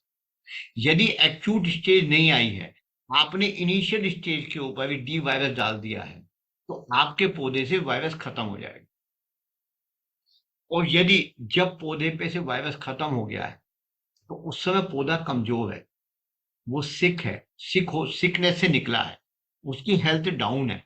ये वैसे ही है जैसे टाइफाइड हुआ आपको, और टाइफाइड के बाद जब आप वापस, आप में बदन में मजबूती नहीं होती, यू फील सिक, तो आपके ऊपर दोबारा से अटैक आने का चांस होता है। तो कहा जाता है कि बाहर मत निकलो, अच्छा खाओ, अच्छा पियो, ताकि आपके बदन में मजबूती आए और आप अपने टाइफाइड से बाहर निकल जाओ। उस काम के लिए एक ये प्रोडक्ट है बासफोले एल्गी। ये सीवीड एक्सट्रैक्ट है, स्पेशली हम लोग चिली से इंपोर्ट करते हैं, और ये सीवीड एक्सट्रैक्ट छिछले समुद्र की एल्गी से एक्सट्रैक्ट किया जाता है, इसलिए इसके नाम में एल्गी है। इसको स्प्रे करने से carbohydrates, vitamin, amino acids, NPK natural form में पौधे को मिलते हैं। तो वो जो प्लांट आपका स्ट्रेस फॉर्म में आ गया है वायरस अटैक की वजह से, उसमें से वो बाहर निकलता है। और उसकी जो खूबी इसमें प्रोडक्ट में ये है कि ये पौधे की पत्तियों पे बर्निंग नहीं देता, स्कॉर्चिंग नहीं देता। कोई भी आप केमिकल फर्टिलाइजर आप यहाँ इस्तेमाल करते हो तो ये डर होता है कि कमजोर पत्तियों के ऊपर स्कॉर्चिंग आ जाती है और प्लांट और मर जाता है। This we call it a stress fighter, और ये पौधे की स्ट्रेस में से बाहर निकालता।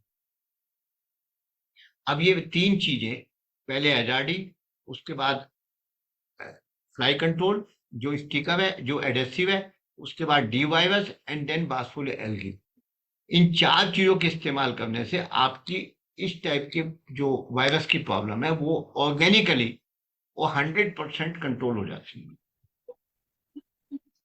अभी मैंने आपको पहले बताया था कि बहुत कुछ ऐसा है जो फ्रेंडली है और जो प्रकृति हमें देती है। हमें जैसे दही है, दही में बैक्टीरिया होते हैं, वो सब फ्रेंडली होते हैं। तो इसी तरीके से आप लोगों में से बहुत वाकिफ होंगे, most of the people must be knowing very well, we call them bio fertiliser, bio pesticide, bio insecticides, bio fungicide, which are all bacteria based. तो I want to introduce 3 product. जिन लोगों को भी इन प्रोडक्ट को use करने की आदत है या यूज कर सकते हैं, जिनको पता है या बाद में भी पूछना चाहें, मैं इसी स्टेज पे आपको इनसे भी इंट्रोड्यूस करवा दूं। ये सब प्रकृति की देन है, इंसान ने इसमें कुछ नहीं किया। इंसान ने इनका खाली खोज की, इनको पैदा नहीं किया। खोज कहाँ से होती है? सब ये गोबर की खाद में से मिल भी जाते हैं, मोस्ट ऑफ देम, लेकिन आज गोबर की खाद ढंग की नहीं मिलती, तो मजबूरी है हमें कि बाहर से डालनी पड़ती। First product is wood cure. इसमें मैंने आपको टेक्निकल शीट दे दी है। Bacillus pseudomonas, bacillus subtilis, VAM, mycorrhiza, bacillus pumilus, metarhizium, beauveria bassiana, trichoderma, paecilomyces. मैंने भी गलत बोल दिया, पेसिलोमाइसिस।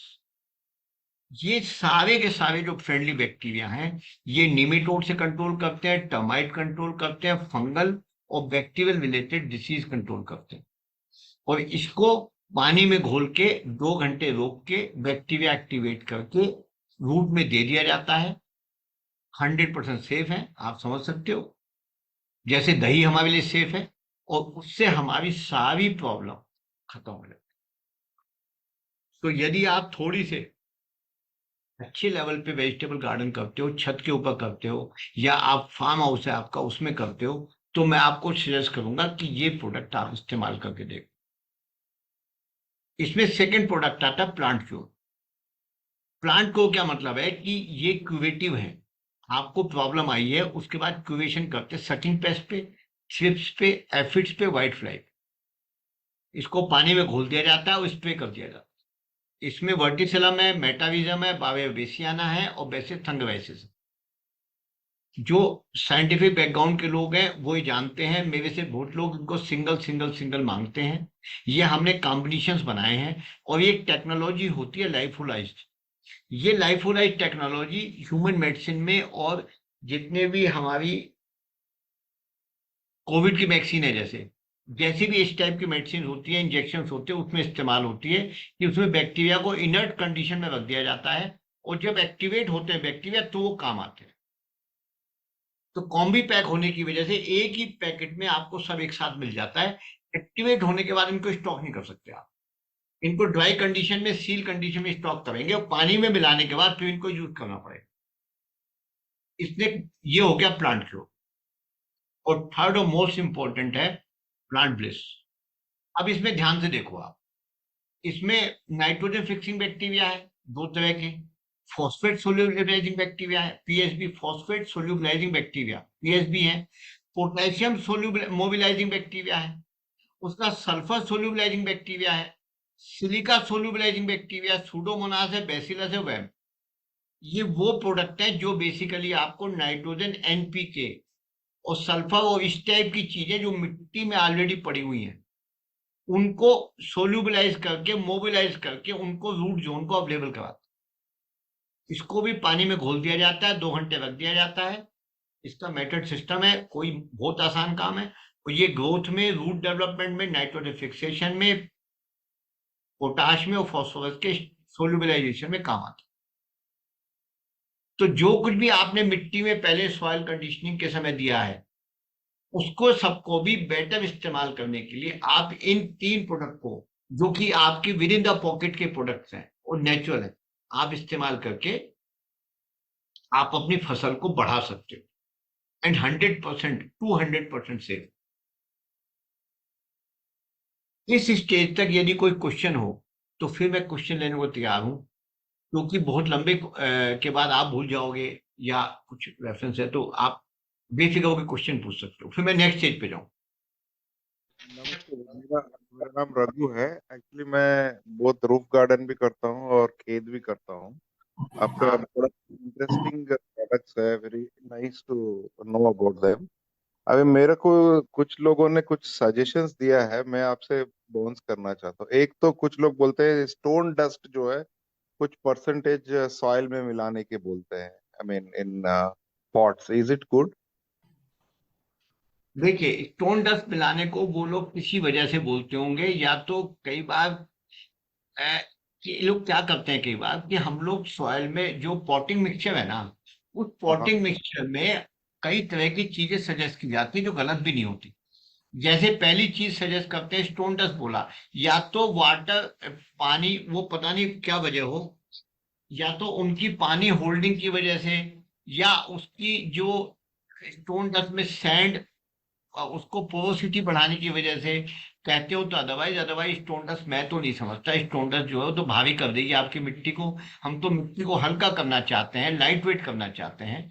मैं नहीं समझता कि अनलेस एंड अनटिल कोई पर्टिकुलर प्लांट की जरूरत हो। जैसे कुछ प्लांट्स हैं जिनमें कि परलाइट डाला जाता है हल्का करने, लाइट करने के लिए। कुछ प्लांट्स हैं जिनमें हम चारकोल पाउडर डालते हैं, कुछ चारकोल के पीसेज डालते हैं, जैसे कि हम उसमें जो ऑर्किड्स होते हैं उनमें चारकोल के पीसेज डाले जाते हैं। कुछ प्लांट्स होते हैं जिसमें कि हम ब्रिक के पीसेज, ईंटों के पीसेज डालते हैं, तो वो एक अलग मैटर है। कुछ खंगर डाले जाते हैं, तो वो एक स्पेशल प्लांट टू प्लांट है। लेकिन जनरल आप यदि कोई भी खेती कर रहे हैं, अपने हॉर्टिकल्चर कर रहे हैं, तो आप स्टोन डस्ट यूज मत, कोई जरूरत नहीं। ये नेक्स्ट फ्लाई ऐश भी सिमिलरली कुछ लोग बोलते हैं खेत कोई में, नहीं दिखा, कोई फायदा नहीं, कोई कोई फायदा फायदा नहीं। हाँ भाई, सब फ्लाई एश में एक्चुअली सर पाउडर यूज आपने किया जाता है। हाँ बताइए पूजा जी, बताइए।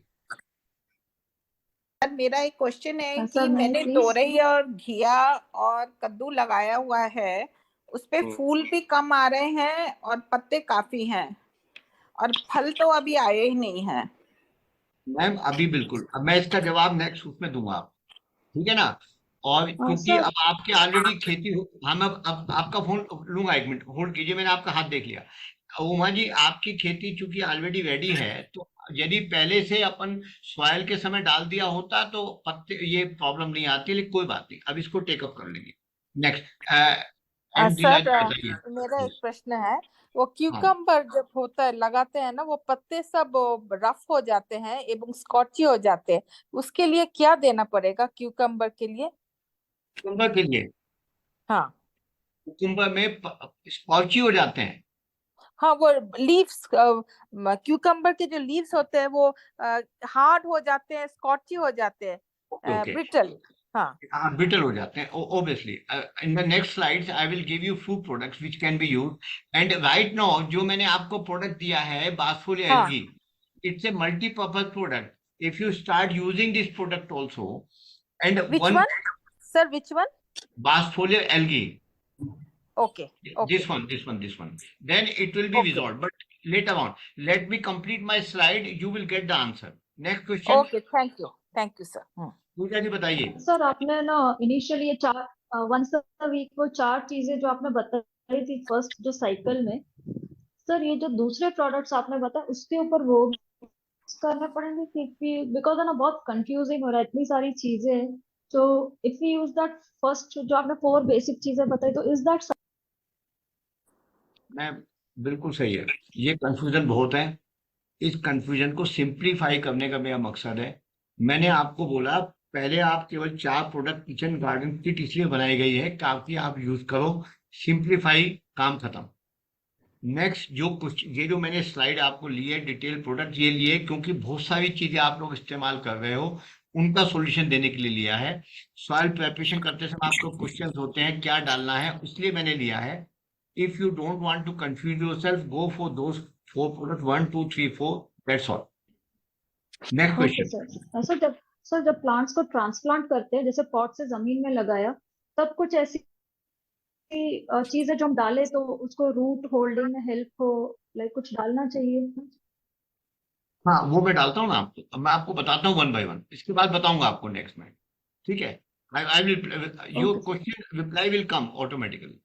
अच्छा नो, ये क्वेश्चन आंसर सेशन खत्म करके फिर हम नेक्स्ट पे चलेंगे।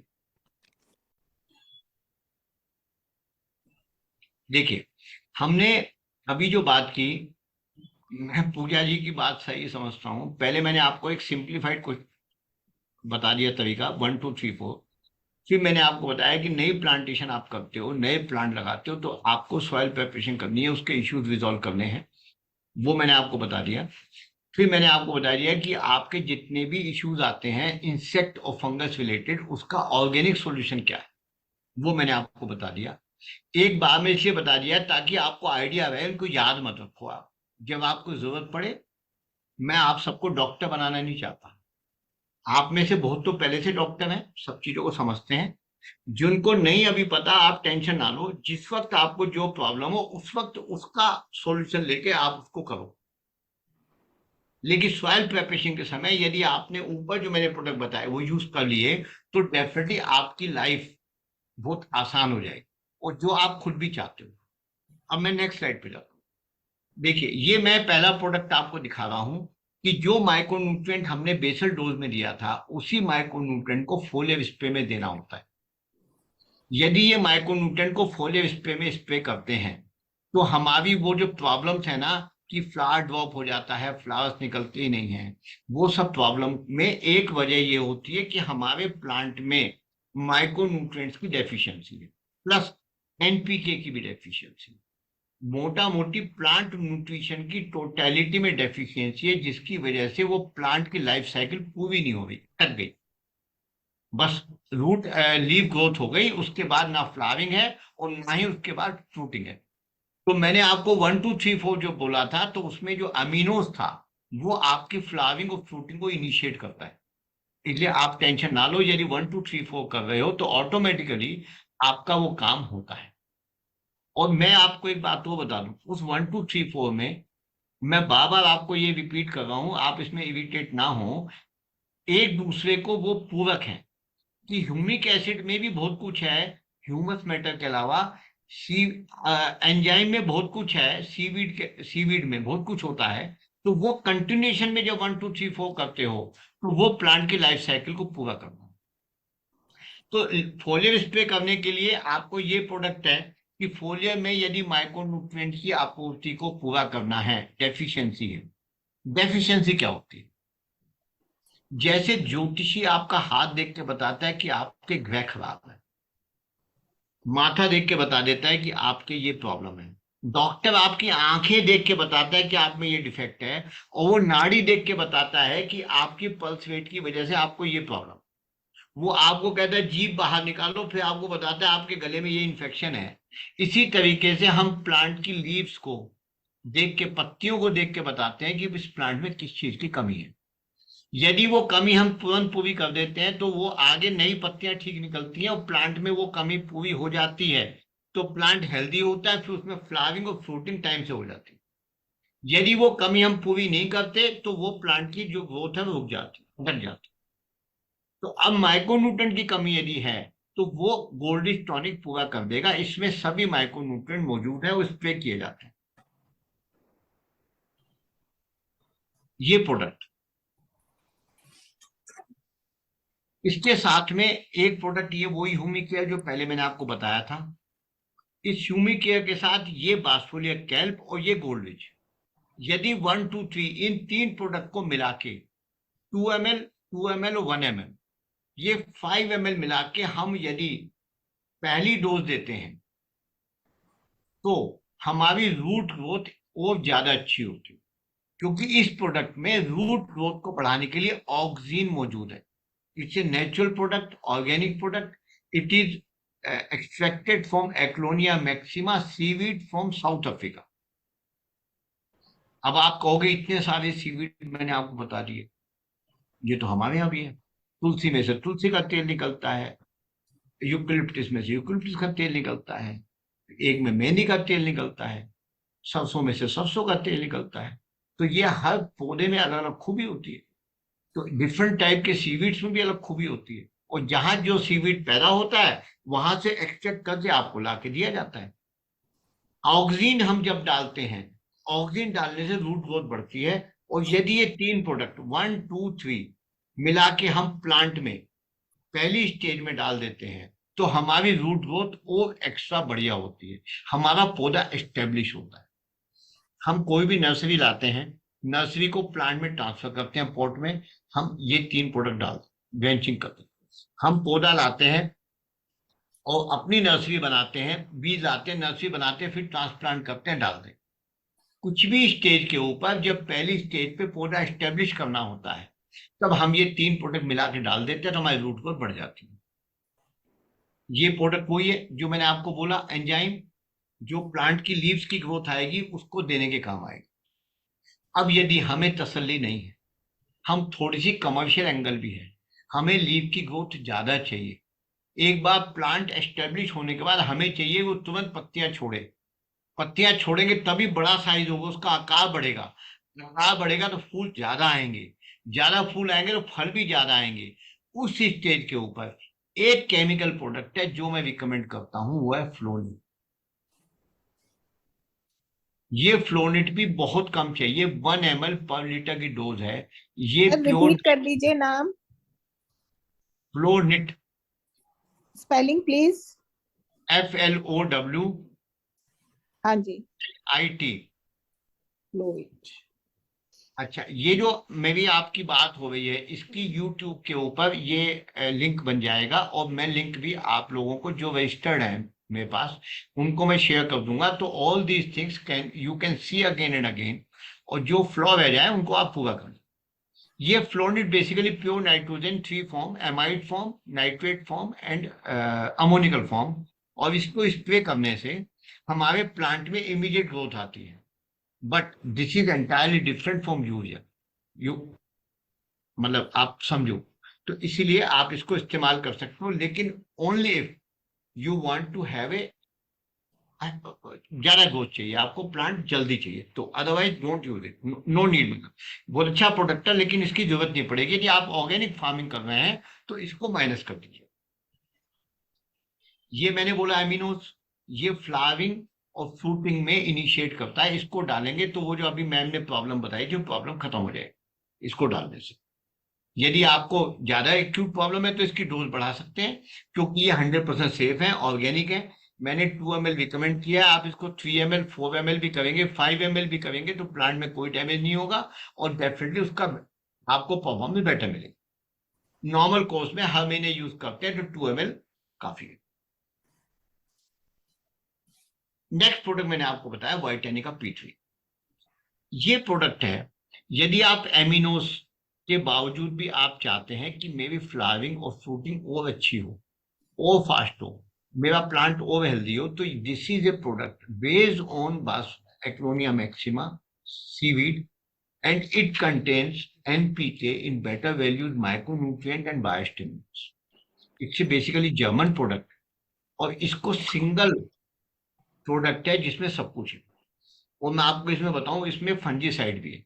वो फंजीसाइड की वजह केमिकल फंजीसाइड नहीं है, इसका जो फॉस्फोरस है वो फॉस्फाइड फॉर्म में है, तो वो फंजीसाइड की तरह एक्ट करता है।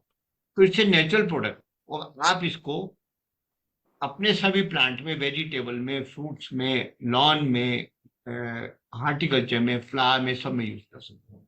तो इससे एड ऑन प्रोडक्ट। अब यदि मैंने आपको ये प्रोडक्ट बता दिए 3 और 3 6 7 प्रोडक्ट बता दिए, ये मैंने 7 बता दिए। ओरिजिनली मैंने 3 बताए थे, 3 को मैंने 7 कर दिया है। 7 करने का मतलब वही हो गया कि आप इसको हर हफ्ते, मतलब 3 की जगह आप इनको 7 को यूज कर ले एक महीने में, 4-4 दिन के गैप में, तो आपको और बेटर रिजल्ट आएगा। तो जिन लोगों को और ये 100% सेफ है सबके तरफ। यदि इसमें 2 प्रोडक्ट केमिकल है, लेकिन दोनों केमिकल होने की वजह से आप बिल्कुल चिंता ना करें, आपके ऑर्गेनिक कैरेक्टर को बिल्कुल भी डिस्टर्ब नहीं करते। इवन यहाँ तक कि जो सर्टिफाइड ऑर्गेनिक्स में भी काम करते हैं, वहां भी इनके रेजिड्यूज किसी भी फ्रूट पे नहीं आते, हेल्दी भी है, हेल्थ पे भी कोई असर नहीं। तो आप 3 प्रोडक्ट को 7 बना के आप और बेटर ग्रोथ ले सकते हैं। ये मैंने 7 आपको बता दी। अब 2-3 चीजें मैं आपको और एड ऑन बताऊंगा, जो भी आपको कॉमन प्रोडक्ट जो आप यूज करो उनके सब्स्टिट्यूट है या उनकी जवाब है। डीकम्पोजर यूज करते हैं। यदि आप किचन गार्डन वेस्ट को डीकम्पोज करना चाहते हैं, आपका फार्म हाउस में पत्तियां निकलती हैं, उसमें दुनिया भर का वेस्ट निकलता है, उसे डीकम्पोज करना चाहते हैं, तो आप बीन्स में, कपड़ों के बीन्स में या कंटेनर्स में आप उसे थ्रेशिंग करके, माइंड इट, उसे पतला करके, बारीक करके, उसका चूरा करने के बाद यूज सम, उसके बाद उसमें आप ये डीकम्पोजर मिलाते हैं, तो वो सबको डीकम्पोज कर देता है, जिसे आप एज ए फर्टिलाइजर इस्तेमाल कर सकते हैं। तो यदि आप डीकम्पोज करके अपना खुद का, यदि आप ऑर्गेनिक मेन्यूर बनाते हैं, बहुत बढ़िया है, तो फिर आपको वर्मी कंपोस्ट यूज करने की जरूरत नहीं है, फिर आपको नीम युक्त ऑर्गेनिक मेन्यूर भी यूज करने की जरूरत नहीं। आप वो भी डालें, वो कोई बात नहीं, बहुत कम हो जाएगा, लेकिन बेसिकली ये काम कर सकता है। आप लीफ को भी इकट्ठा करते हैं, उसकी भी मेन्यूरिंग करना, और लीफ मेन्यूर को बहुत अच्छा माना जाता है, तो डीकम्पोजर यूज कर सकते हैं। 1 पैकेट 1 टन बायो वेस्ट के लिए सफिशिएंट होता है। इसका मेथड मैं सेपरेटली आपको बता दूंगा, जरूरत पड़ेगी। ये एक पॉटिंग मिक्सचर है, जो कि लाइट वेट पॉटिंग मिक्सचर है, contains perlite, vermiculite, wheat moss. ये उन सकुलेंट्स के लिए या आपके उन महंगे प्लांट्स के लिए जिसमें लाइट वेट आप रखना चाहते हो अपने पॉट को छतों पे के लिए, और उसके लिए आप रेडीमेड पॉटिंग मिक्सचर है, आप इसे डालो, पैकेट को खोल दो और इसमें प्लांट लगाओ। ये प्योर नीम पाउडर है, कर्नल बेस। जिनको अपने पॉट्स में नीम डालना है, प्योर नीम मिट्टी में मिलाना है, उससे एनरिचमेंट भी आती है। मैंने कहा सॉइल बोर्न डिजीज भी खत्म होते हैं। वो नीम रिच पाउडर आता है, ये इसमें से आप 1 टीस्पून निकालिए और एक पॉटिंग मिक्सचर में मिक्स कर दो। जो मैंने ऊपर आपको एनपीके बोले, जिसकी वजह से आप सॉइल प्रिपरेशन करते हैं, सॉइल प्रिपेयर करने के बाद एक बार सॉइल प्रिपेयर हो जाती है तो वो साल, कम से कम 1 साल से पहले आप मिट्टी नहीं बदलते उसकी। लेकिन आप यदि रेगुलर उस पर हार्टिकल्चर कर रहे हैं, वेजिटेबल कर रहे हैं, तो आपको बार बार उसको एनरिच करने में प्रॉब्लम होती है। उसकी बदले में आप ये ड्यूराटेक टॉप 40 नाम से slow release German based product है, इसमें गोलियां होती हैं, इसे निकालें आप। छोटे पॉट में 5 दाने, बड़े पॉट में टीस्पून, उससे बड़े पॉट में सर्विस टेबल स्पून, उससे बड़े में सर्विस, आप मिट्टी में मिला दीजिए। वो जो आती है ना, वो लंबी लंबी स्टिक्स बोलते हैं, ये सब चीजें हैं, उन सबको में आपका पैसा वेस्ट होगा। ये आपके ये टेक्निकल वेस्ट प्रोडक्ट है, इसकी टेक्नोलॉजी में बाद में आपको बता दूंगा। आप हर पॉट में मिला के मिट्टी में मिला दीजिए, पानी दे दीजिए। 3 महीने में एक बार, this is basically control release fertiliser, CRF plus SRF, slow release fertiliser, और डालते हैं तो 3 मंथ तक ये प्रॉपर न्यूट्रिशन देता है। ये प्रोडक्ट वो भी है जो आपके वर्टिकल गार्डन्स में भी यूज इस्तेमाल किया जाता है, क्योंकि वर्टिकल गार्डन में बार बार फर्टिलाइजेशन करना संभव नहीं होता।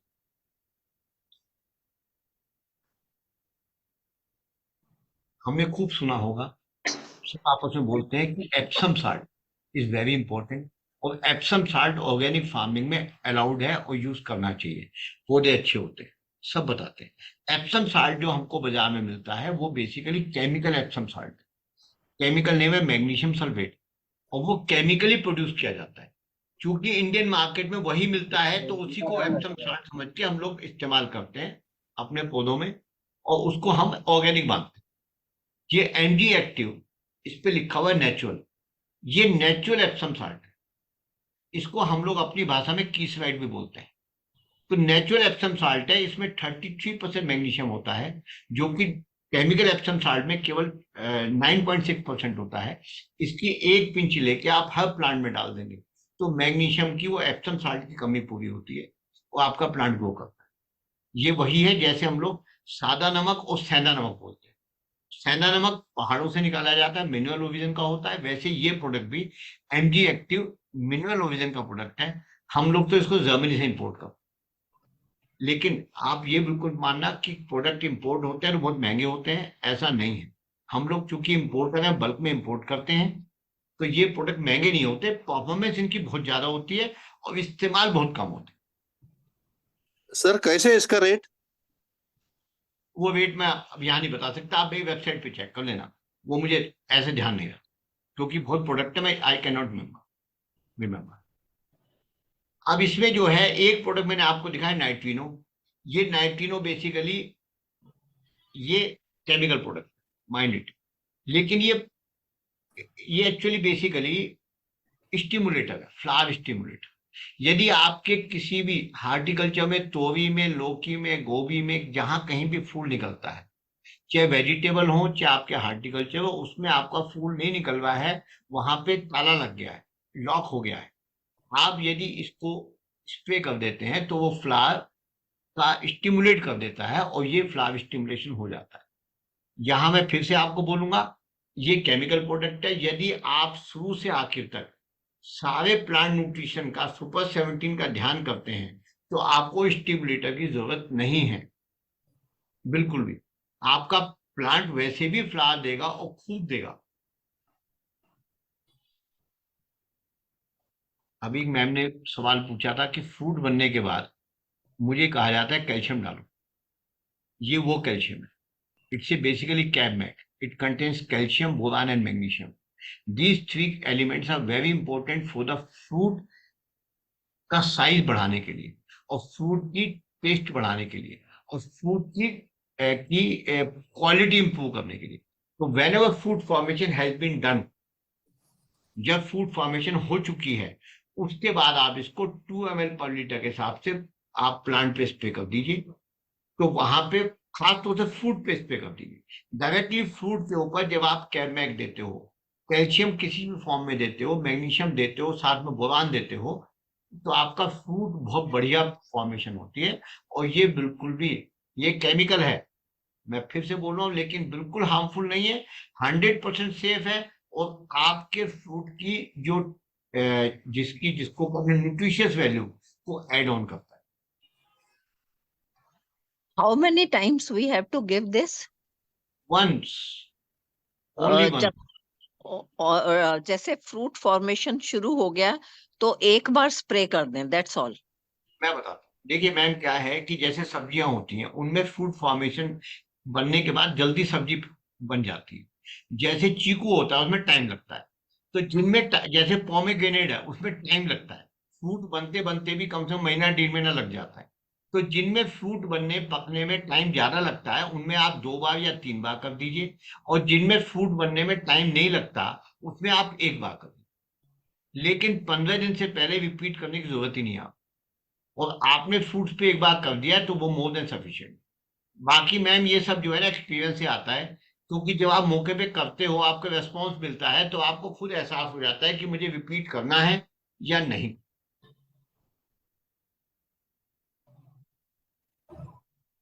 अब मैं आपको एक बात, लास्ट के 2 प्रोडक्ट हैं वो बताना चाहता हूँ। ये वो 2 प्रोडक्ट हैं जो आपको बाहर जाने की इजाजत देते हैं घर छोड़ के। जब आप घर छोड़ के छुट्टियां मनाने जाते हो तो सबसे बड़ी प्रॉब्लम आती है कि मेरे प्लांट भर जाएंगे, मेरा पानी कौन देगा। तो पानी देने का तरीका ऑटोमेशन लगा दीजिए, आजकल तो ऑटोमेशन खूब अच्छी आती है। ऑटोमेशन नहीं लगानी तो आप अपने प्लांट की मिट्टी में ये हाइड्रोजेल, एग्री के हाइड्रोजेल बोल के प्रोडक्ट आता है, इसका 5 ग्राम 1 चम्मच 1 टीस्पून पॉट में मिक्स कर दीजिए मिट्टी में। ये पानी रिटेन करता है। देखो इसके ऊपर पैकेट के ऊपर भी तरीका दिया हुआ है, पानी इसके रिटेन करता है, ये पानी को एब्जॉर्ब कर लेता है, इरिगेशन वाटर जो आप डाल रहे हो, और फिर स्लोली रिलीज करता है over a period of time. तो इसको नॉर्मली ओपन फील्ड एग्रीकल्चर में यूज किया जाता है स्लोप्स के ऊपर, जहां एविड कंडीशंस हैं, जहां पानी बहुत कम होता है। बरसात के पानी को मिट्टी में रोकने के लिए इसको इस्तेमाल किया जाता है। और अब अपने हम होम गार्डन में यूज कर सकते हैं मिट्टी में मिला के इसको पानी रिटेन करने के लिए। तो वो मिट्टी में पड़ा रहता है, पानी रिटेन करता है, फिर पानी को रिलीज कर देता है और रूट्स को पानी मिलता रहता है, तो हमारे प्लांट मरते नहीं। नेक्स्ट प्रोडक्ट है सिलिकॉन बेस्ड वेटिंग एजेंट। ये मॉइस्चर मेंटेन करता है।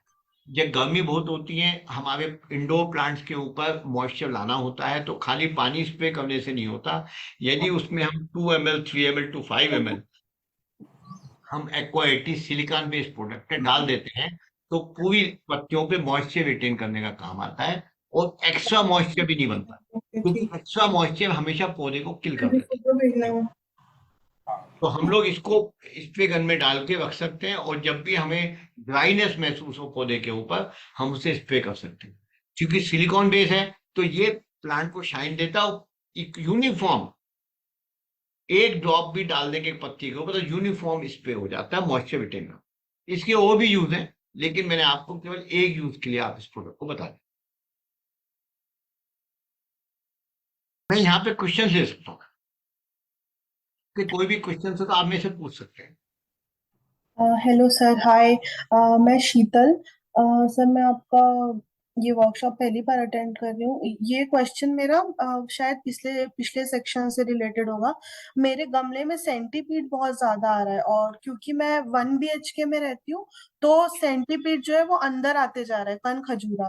तो उसको कंट्रोल करने के लिए कोई दवाई डालनी चाहिए या फिर नहीं डालनी चाहिए, और क्या वो प्लांट फ्रेंडली होते हैं, ये मुझे जानना था।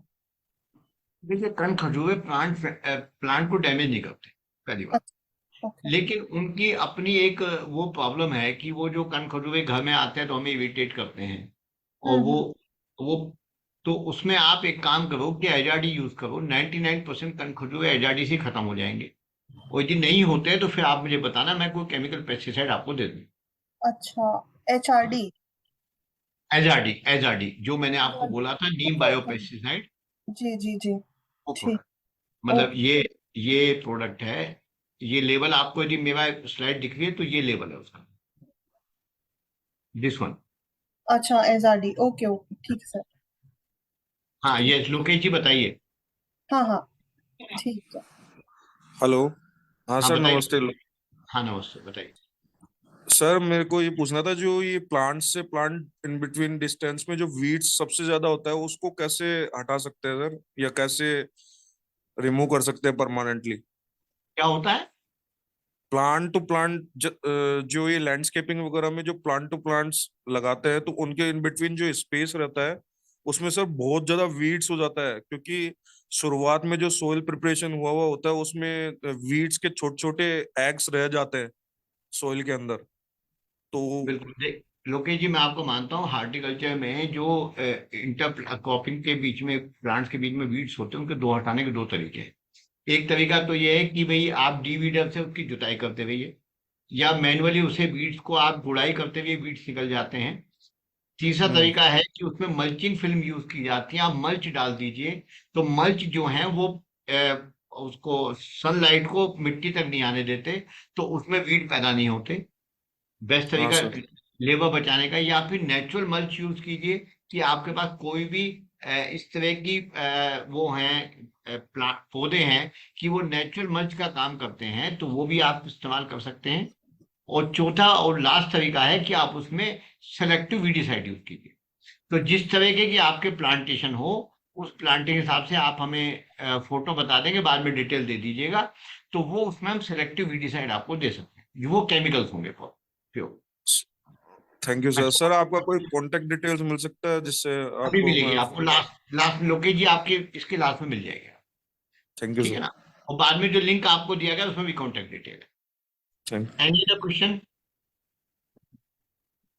सर मेरा एक क्वेश्चन है, आपने जैसे बोला कि नाइट्रोजन जब हम प्लांट लगाते हैं उस टाइम लगाया जाए तो उसको यूटिलाइज कर लेता है, तो डू यू मीन कि जैसे नर्सरी से हम प्लांट लाते हैं तो उस टाइम में हम सारा ये जो डालते हैं वर्मी कंपोस्ट और ये सब चीजें उस टाइम में ना डाली मतलब उससे पहले ना डाली जाएं, जब प्लांट लगाया जाए उसी टाइम मिट्टी में मिक्स की जाए, डू यू मीन दैट? नहीं मैम, देखिए वर्मी कंपोस्ट वगैरह जो भी आप लगा रहे हैं ना, देखो ये तो सॉइल प्रिपरेशन है, ये आप उसे नाइट्रोजन नहीं दे रहे। वर्मी कंपोस्ट में वैसे भी नाइट्रोजन बहुत कम होती है। ओके। ये तो आप सॉइल प्रिपरेशन कर रहे हैं जिसमें कि प्लांट होल्ड हो रहा है और रूट डेवलप हो रही है। तो ये देखिए बेसिक है। नाइट्रोजन देने का मतलब है कि आप प्योर नाइट्रोजन अलग से देना चाहते हैं, या कोई ऐसा आप प्रोडक्ट दे रहे हैं जिसमें नाइट्रोजन की मात्रा बहुत ज्यादा है। तो अभी आपने कोई भी ऐसा प्रोडक्ट जो है वो वर्मी कंपोस्ट में या आपने इन चीजों में जो प्रोडक्ट दिए हैं उसमें नाइट्रोजन मात्रा ज्यादा नहीं होती। नाइट्रोजन बाद में आपको मिलता है एमिनोज से। एमिनोज जो है वो बेसिकली इसमें नाइट्रोजन भी होती है, ऑर्गेनिक नाइट्रोजन होती है। सीवीड जो आप जो सॉरी एंजाइम जो आप देते हैं उसमें भी ऑर्गेनिक नाइट्रोजन होता है। तो जब आप सेकेंड स्टेज के ऊपर एंजाइम का स्प्रे करते हैं और थर्ड स्टेज पे जब एमिनोज का स्प्रे करते हैं तो आप उसमें नाइट्रोजन भी दे रहे हैं जो कि ऑर्गेनिक नाइट्रोजन। जैसे हम मिट्टी बनाते हैं तो उस टाइम में हम उसमें सीवीड भी डालते हैं, तो क्या हमें उस स्टेज पे सीवीड नहीं डालना चाहिए? नहीं मैम, वहां पे जो सीवीड डाले, मैंने भी आपको वो सीवीड दिया है, महाबली के नाम से दिया है। वो सीवीड जो आप डाल रहे हैं basically it's a biostimulant, it contains NPK and everything definitely. लेकिन वहां आप मिट्टी के एनरिचमेंट कर रहे हैं, वो देने में कोई दिक्कत नहीं है। मेरा नाइट्रोजन से अभिप्राय केवल है केमिकल नाइट्रोजन जो कि क्विक रिलीज होती है। जैसे यूरिया से नाइट्रोजन जब देते हैं तो क्विक रिलीज होती है, हम डीएपी से नाइट्रोजन देते हैं तो क्विक रिलीज होती है, उससे मतलब है। जैसे यहां भी मैंने प्रोडक्ट आपको दिया फ्लोनिट, फ्लोनिट आप देते हैं तो नाइट्रोजन क्विकली मिलती। तो वो नाइट्रोजन मैंने आपको बोला कि वो डालिए पौधे लगाने के बाद।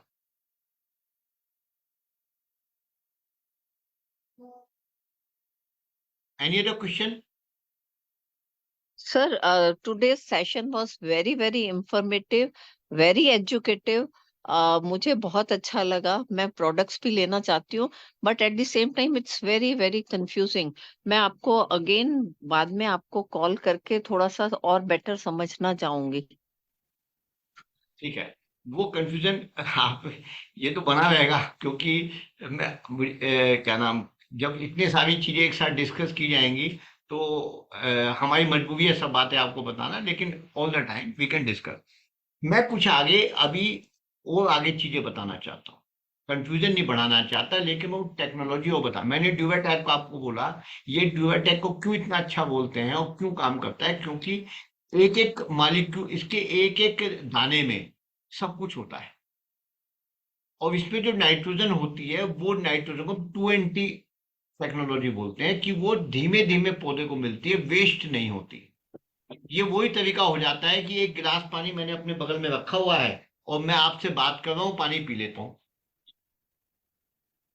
बाकी पानी गिलास में बच जाता है, उसे मैं फिर रख देता हूँ, फिर मुझे जरूरत पड़ेगी फिर पानी पी लूंगा, तो मेरा पानी वेस्ट नहीं होता। और यही पानी यदि मैं प्याऊ पे जाके पीता हूँ तो ओक लगा के पीता हूँ, या हम एयरपोर्ट पे जाते हैं तो उस पे जो नल होता है उसमें ऐसे हाथ लगा के पानी पीते हैं, 10% मुंह में जाता है, बाकी 90% वेस्ट हो जाता है।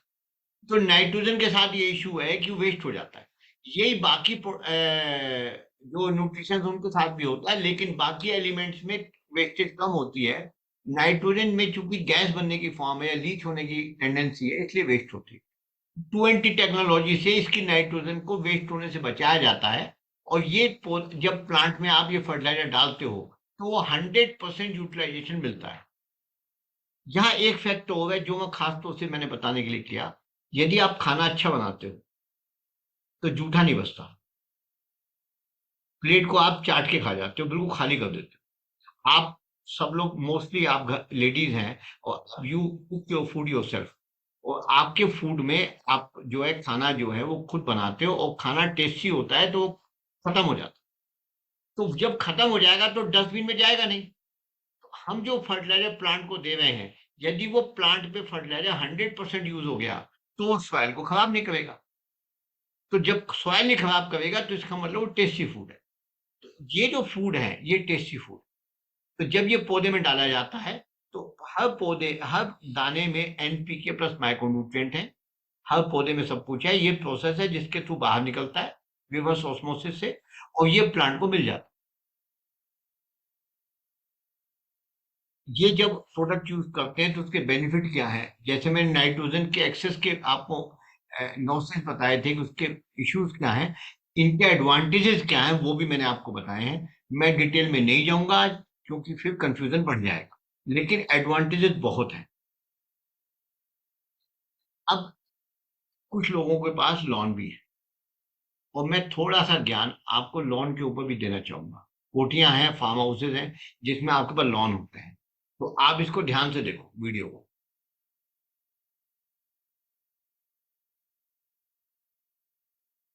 जैसे वीकली प्रोग्राम मैंने आपको प्लांट्स के लिए दिया था, इसके लिए भी वीकली प्रोग्राम, पहला वीक, दूसरा, तीसरा, चौथा, पांचवा, छठा। प्रोडक्ट ये वही है जो मैंने आपको उन स्लाइड में दिखाए थे। उन्हीं प्रोडक्ट का ऑप्टिमम यूज बताया गया है प्लांट को मेंटेन करने के लिए, और ग्राउंड को मेंटेन करने लॉन को। और ये ½ एकड़ लॉन को मेंटेन करने के लिए आधा लीटर की 6 बोतलें काफी है, और पूरा आपका लॉन लश ग्रीन मेंटेन हो सकता है। इनको यूज कैसे किया जाता है, ऐसे स्प्रे किया जाता है। ये बैटरी ऑपरेटेड स्प्रे है जिससे कि बंदा कर रहा है। और एक चीज इसमें गौर करें, ये उल्टा चल रहा है, ये भी बात है कि उल्टा चलना पड़ेगा। हम लोग जब अच्छे लोकेशन में जाते हैं तो ये बैटरी ऑपरेटेड बूम स्प्रेयर्स होते हैं, हम गोल्फ कोर्सेज में यूज करते हैं, क्रिकेट ग्राउंड में यूज करते हैं, टर्फ पे यूज करते हैं, इससे यूज किया जाता है। ये मशीनें हैं, जब लॉन रेडी हो जाता है तो काटने के लिए मशीन होती है। वो जो मशीन लेफ्ट हैंड साइड पे है वो एक टेक्नोलॉजी है, उसको रोटरी वो बोलते हैं हम लोग, वो इलेक्ट्रिक ऑपरेटेड है जैसे वो। और ये राइट हैंड साइड पे जो मशीन है ये ग्रीन मूवर, तो ये पेट्रोल ऑपरेटेड है।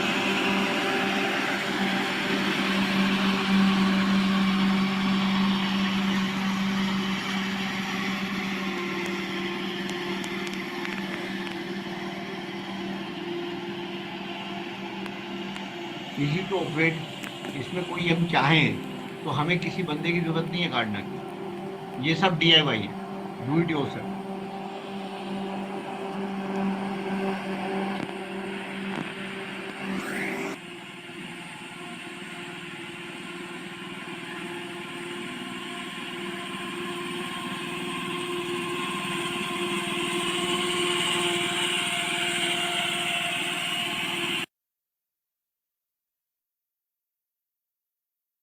लॉन बनाते समय लॉन को मेंटेन करने की भी छोटी छोटी बातें होती हैं, उन छोटी बातों से आप लॉन अच्छा बना सकते हो। आप घास को कम कट करो, लेवल मेंटेन करो, प्रॉपर मशीन से काटो, स्कैल्प आउट मत करो, बहुत डीप मत काटो, मोइंग को रेगुलर रखो। कुछ भी मोइंग करनी हो तो उसको 3 हिस्सों में काटो, एक साथ बिल्कुल नीचे तक मत काटो, पीला पीला निकलेगा। पहले 1/3, फिर 1/3, फिर 1/3, और फ्रीक्वेंसी बढ़ा दो तो आपका लॉन अच्छा मेंटेन होगा। फिर लॉन जब बन जाते हैं, फिर भी लॉन जब साल 2 साल 3 साल हो जाते हैं तो उनमें ग्रोथ नहीं आती, तो उनके अलग मशीनें होती हैं। बहुत तरह की मशीनें हैं, लेकिन मैं आपको एक मशीन दिखा देता हूँ। ये मशीन जो है लॉन में से, उसका रूट लॉन में से गंदगी निकाल देती है। क्योंकि खेतों में तो हम हल चला देते हैं, लॉन में तो हल चल नहीं सकता, तो इसको हम स्कैबिफायर बोलते हैं। ये जो काम कर रही है, ये जितना भी नीचे से निकल रहा है, झाड़ू निकाल के इसको अलग कर दिया जाता है। तो इससे लॉन की पोरोसिटी मेंटेन होती है और लॉन बहुत अच्छे मेंटेन हो जाते हैं। अच्छे लॉन के लिए ग्रास सीड्स आते हैं, हम इंपोर्ट करते हैं। ये बर्मुडा के ग्रास सीड्स है। ये बर्मुडा वैरायटी वही है जो कि हमारे यहाँ जिसको सिलेक्शन 1 बोलते हैं, नीलगिरी बोलते हैं, धूप घास बोलते हैं। ये different type varieties of Bermuda है। ये वाली बर्मुडा जो है इंपोर्ट करते हैं हम लोग, और इससे लॉन तैयार होता है। लश ग्रीन सीड डाल दिया जाता है, जैसे गेहूं की तरह बिखेर दिया जाता है और लॉन बन जाते हैं। देखिए, ये बैरन लैंड थी और इससे ये लश ग्रीन बन गया आंखों के सामने, केवल 45 डेज के अंदर। ये नजफगढ़ का प्रोजेक्ट है, दिल्ली में ही, उसी का ये स्टार्टिंग में था और बाद में ये हो गया। इसी लॉन को जब विंटर्स हो जाती है, लॉन ब्राउन हो जाता है, तो ब्राउन को भी आप एंजॉय करना चाहते हो तो उसके लिए हम लोग ओवर सीडिंग में ग्रास देते हैं, सीड्स जो कि उसके ऊपर बिखेर दिए जाते हैं, और उसी लॉन को आप पूरे विंटर एंजॉय करते हो, और बाद में आपका ओरिजिनल बर्मुडा का लॉन वापस एंजॉय करते हो। आप ओवर सीडिंग करके इस ग्रास के ऊपर, इस ग्रास की आप 12 महीने लश ग्रीन लॉन एंजॉय कर सकते हो। और ये मैं आपको बताऊं कि ये जो लॉन है, जो आपको ये वाली जो मोइंग हो गई थी, ये वो जो विंटर ग्रास है, ये विंटर ग्रास की मोइंग होगी लेफ्ट हैंड साइड पे, और ये दिल्ली का ही है। उन्होंने विंटर अपनी बर्मुडा के ऊपर विंटर ग्रास की, हम लोग काफिस्ता बोलते हैं उसको, ओवर सीडिंग लगाई, और उसके बाद ये लश ग्रीन आई विंटर्स में, लश ग्रीन लाल मिट्टी।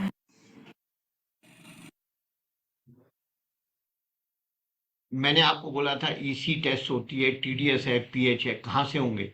इनके लिए छोटे छोटे हैंडी मीटर्स आते हैं, डिजिटल थर्मामीटर की तरह होते हैं। उनसे आप अपनी ईसी और पीएच को ये आप चेक कर सकते हो। आपके घर में भी जो आरओ ठीक करने आता है मैकेनिक, वो अपने साथ एक मीटर लाता है और वो टीडीएस चेक करके बताता है कि मैडम मैंने इसका फिल्टर चेंज कर दिया, आप देखो पानी का टीडीएस ये है, ये पोर्टेबल है, अब आप इसको पी सकते हो, ये बिल्कुल ठीक हो गया। तो वो ऐसा ही मीटर होता है जो इसके बॉटम में पड़ा है। इस टाइप से मीटर से आप टीडीएस खुद भी चेक कर सकते हो। कुछ और इश्यूज होते हैं आपके, जब आपने स्प्रे मशीन खरीदी ली, आपने फर्टिलाइजर इस्तेमाल कर लिए, गार्डनर आपने हायर कर लिया, या गार्डनरी हेल्पर आपके पास है, आप सब चीजें सीख गए, तो फिर अपने घर की टर्माइट भी आप ही ठीक कर लो।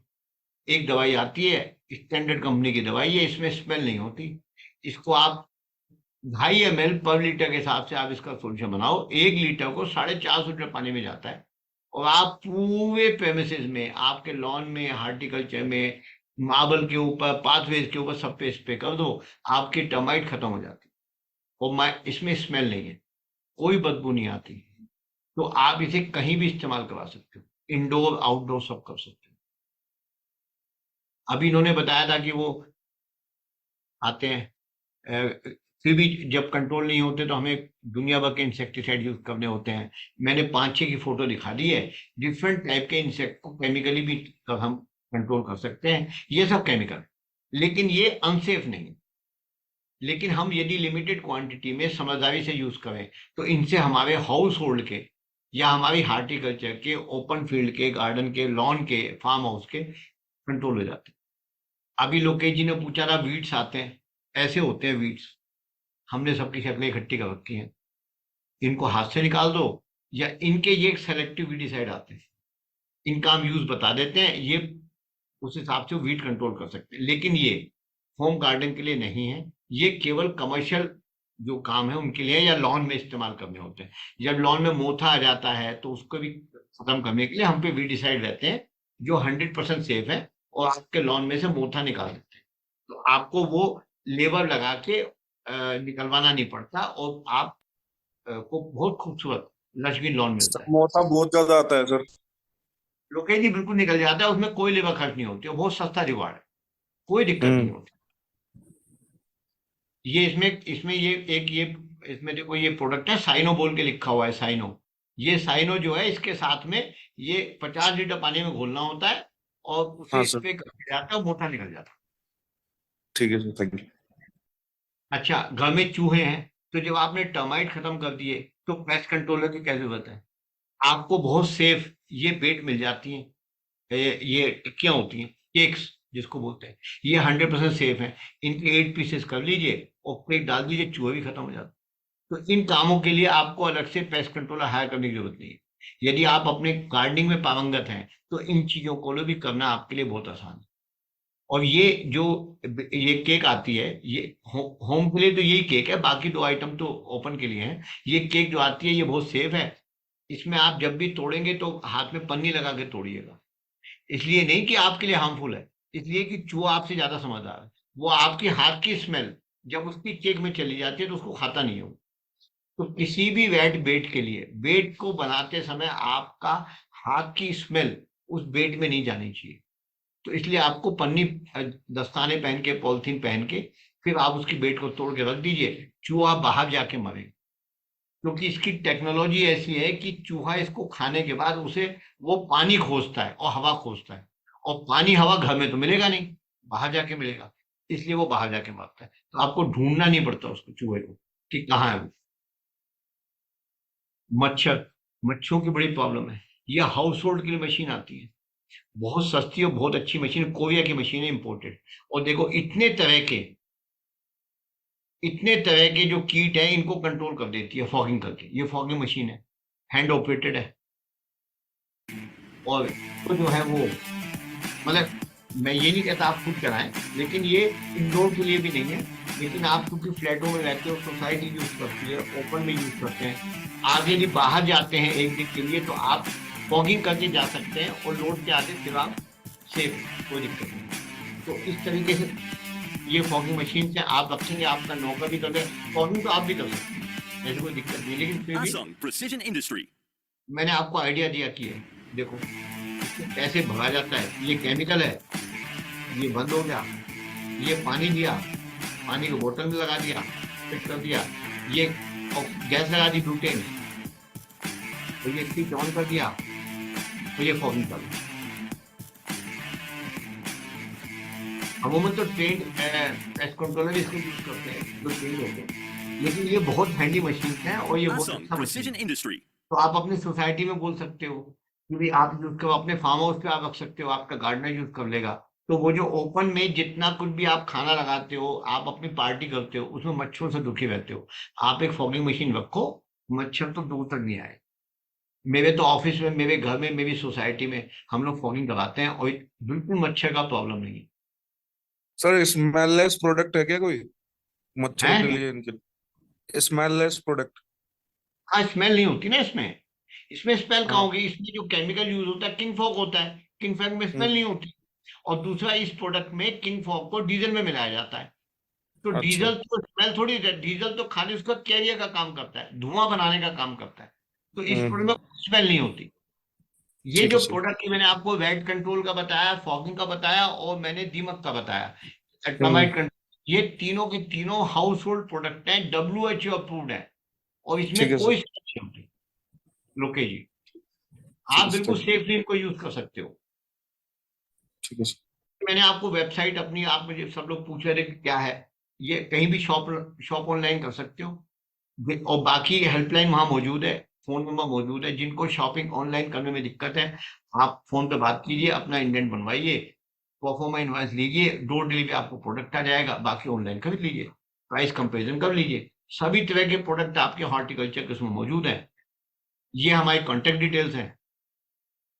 नोएडा में हमारा कॉर्पोरेट ऑफिस है, अच्छा, ये हम लोग वेबसाइट ट्रेडर्स नहीं है कि वो दुनिया भर का प्रोडक्ट इकट्ठा करके वेबसाइट पे बेचते हैं। हम लोग खुद इंपोर्ट पर है, खुद मैन्युफैक्चर से, कंपनी की अपनी वेबसाइट से। तो इसमें आपको जेन्युइन प्रोडक्ट मिलते हैं। सब प्रोडक्ट 100% परफॉर्मेंस ओरिएंटेड है, और कोई आपके साथ चीटिंग या वो नहीं होती, प्रॉब्लम नहीं होती। सर कैश ऑन डिलीवरी है क्या? जनरेट नहीं, कैश ऑन डिलीवरी नहीं है, सब प्रीपेड है, क्योंकि हमारे प्रोडक्ट ओके डिलीवर होते हैं और हमारे प्रोडक्ट में प्रॉब्लम नहीं होता। ठीक है सर। हाँ, तो ये क्या है कि ये सेफ है, और आप 100% रिलाई करके प्रोडक्ट मंगा सकते हैं। और यदि कोई प्रॉब्लम है तो कंपनी आपकी कंप्लेंट भी सुनती है। कोई प्रॉब्लम कहीं से कहीं तक नहीं है, और सब प्रोडक्ट में कोई घबरा नहीं है। आप कोई क्वेश्चन हो आप मेरे से हाँ पूछ लो। जी, मुझे एक क्वेश्चन पूछना है। बताइए। आपको आवाज आ रही? हाँ, अपना जी अभी ये बताइए। नोएडा में जो आपने बोला आपकी कंपनी यहाँ पर बेस्ड है, मुझे ये प्रॉब्लम है कि पानी में सॉल्ट बहुत है। तो ये जो प्लांट्स हैं, क्या इस पानी में ठीक से ग्रो कर सकते हैं कि आरओ वाटर यूज करना चाहिए? देखो, मैंने आपको बोला साल्ट बहुत है, उसकी वजह क्या है कि उसमें कार्बोनेट्स हैं, मैग्नीशियम के और कैल्शियम के।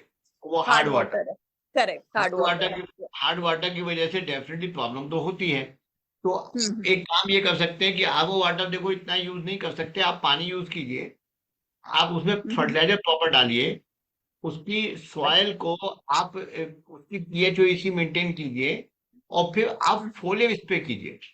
तो फोलियर स्प्रे के अंदर प्रॉब्लम कम आएगी आपको, क्योंकि वो जो प्रोडक्ट आप फोलियर स्प्रे में यूज कर रहे हो वो आपके लीफ के स्टोमेटा से तुरंत प्लांट में पहुंच जाएंगे, और आपको पानी की प्रॉब्लम से उसके न्यूट्रिशन के अपटेक पे असर कम से कम हो जाएगा।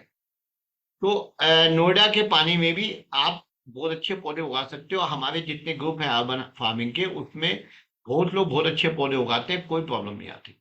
नंबर 2, नोएडा में थोड़ा सा सप्लाई का भी पानी आता है, आप उसे गार्डन में इस्तेमाल करो। वो बताइए, नेक्स्ट बोलिए मैम। सर मुझे एक चीज पूछनी थी कि मेरे यहाँ कई सारे नींबू के पेड़ लगे हुए हैं, और बहुत अच्छी अच्छी वैरायटी के मैं लेके आई हुई हूँ, लेकिन नींबू उसमें नहीं आता है। आता है तो 2-4 नींबू आए बस रह गए, या फूल आए तो झड़ गए। पानी भी मैं कंट्रोल में रखती हूँ, किसी ने कहा जाले निकालो नीचे से, वो भी मैं कर चुकी हूँ। तो अब मुझे समझ नहीं आ रहा कि ऐसा क्या करें कि नींबू ज्यादा है उसमें। मैम, फ्लावर ड्रॉप जो होता है उसका टेक्निकल रीजन है फॉस्फोरस की कमी। आपको फ्लावरिंग होने के समय फॉस्फोरस और माइक्रोन्यूट्रिएंट की अवेलेबिलिटी का इंश्योर करना है। एक तरीका है कि मैंने जो आपको सॉइल प्रिपरेशन के प्रोडक्ट दिए, आप मिट्टी में मिला दीजिए। अब ये जाले वाले निकालने की कोई जरूरत नहीं नींबू में, आपके ऑटोमेटिकली नींबू के फ्लावर भी रुकेंगे और फ्रूट भी आएगा, क्योंकि आप सुपर 17 को मिट्टी में इंश्योर कर रहे हैं। नंबर 2, 1 2 3 4 करके आप डालोगे तो फ्लावर आएगा और नींबू भी आएगा, और ड्रॉप नहीं होगा बिल्कुल भी। आप लिख तो के लो। अभी हम डाल सकते हैं? आप ये चीजें मिट्टी में मिला दीजिए। जो मिट्टी आपके नींबू के पेड़ है उसमें जो मैंने प्रोडक्ट बताए हैं, आप मिक्सचर बनाइए, मिट्टी में मिला दीजिए और पानी दे दीजिए। और अब आप उसके नींबू के साथ एक वो भी प्रॉब्लम है कि आप नींबू की जड़ों के साथ ज्यादा खिलवाड़ मत कीजिए। यदि नींबू की जड़ों में खिलवाड़ कर दिया जाता है तो नींबू वैसे भी नहीं आते, उसकी एक अपनी प्रॉब्लम है। तो अब आप उसमें बिल्कुल आप केवल मिट्टी में ये सब न्यूट्रिशन दीजिए, आपका नींबू फर्स्ट क्लास आएगा। और जैसे बाकी जो फ्रूट ट्रीज हैं उनकी क्वालिटी अच्छी करने के लिए क्या करा जाए? मैंने बोला कि फ्रूट ट्रीज में क्या है, यदि फ्रूट फॉर्मेशन हो चुका है तो कैबमैग एसएल का 2 ml पर लीटर का स्प्रे कीजिए फ्रूट्स के ऊपर, क्वालिटी इंप्रूव हो जाए, साइज भी इंप्रूव हो जाए। सर एक बार फिर से स्लाइड। हाँ मैम बताइए।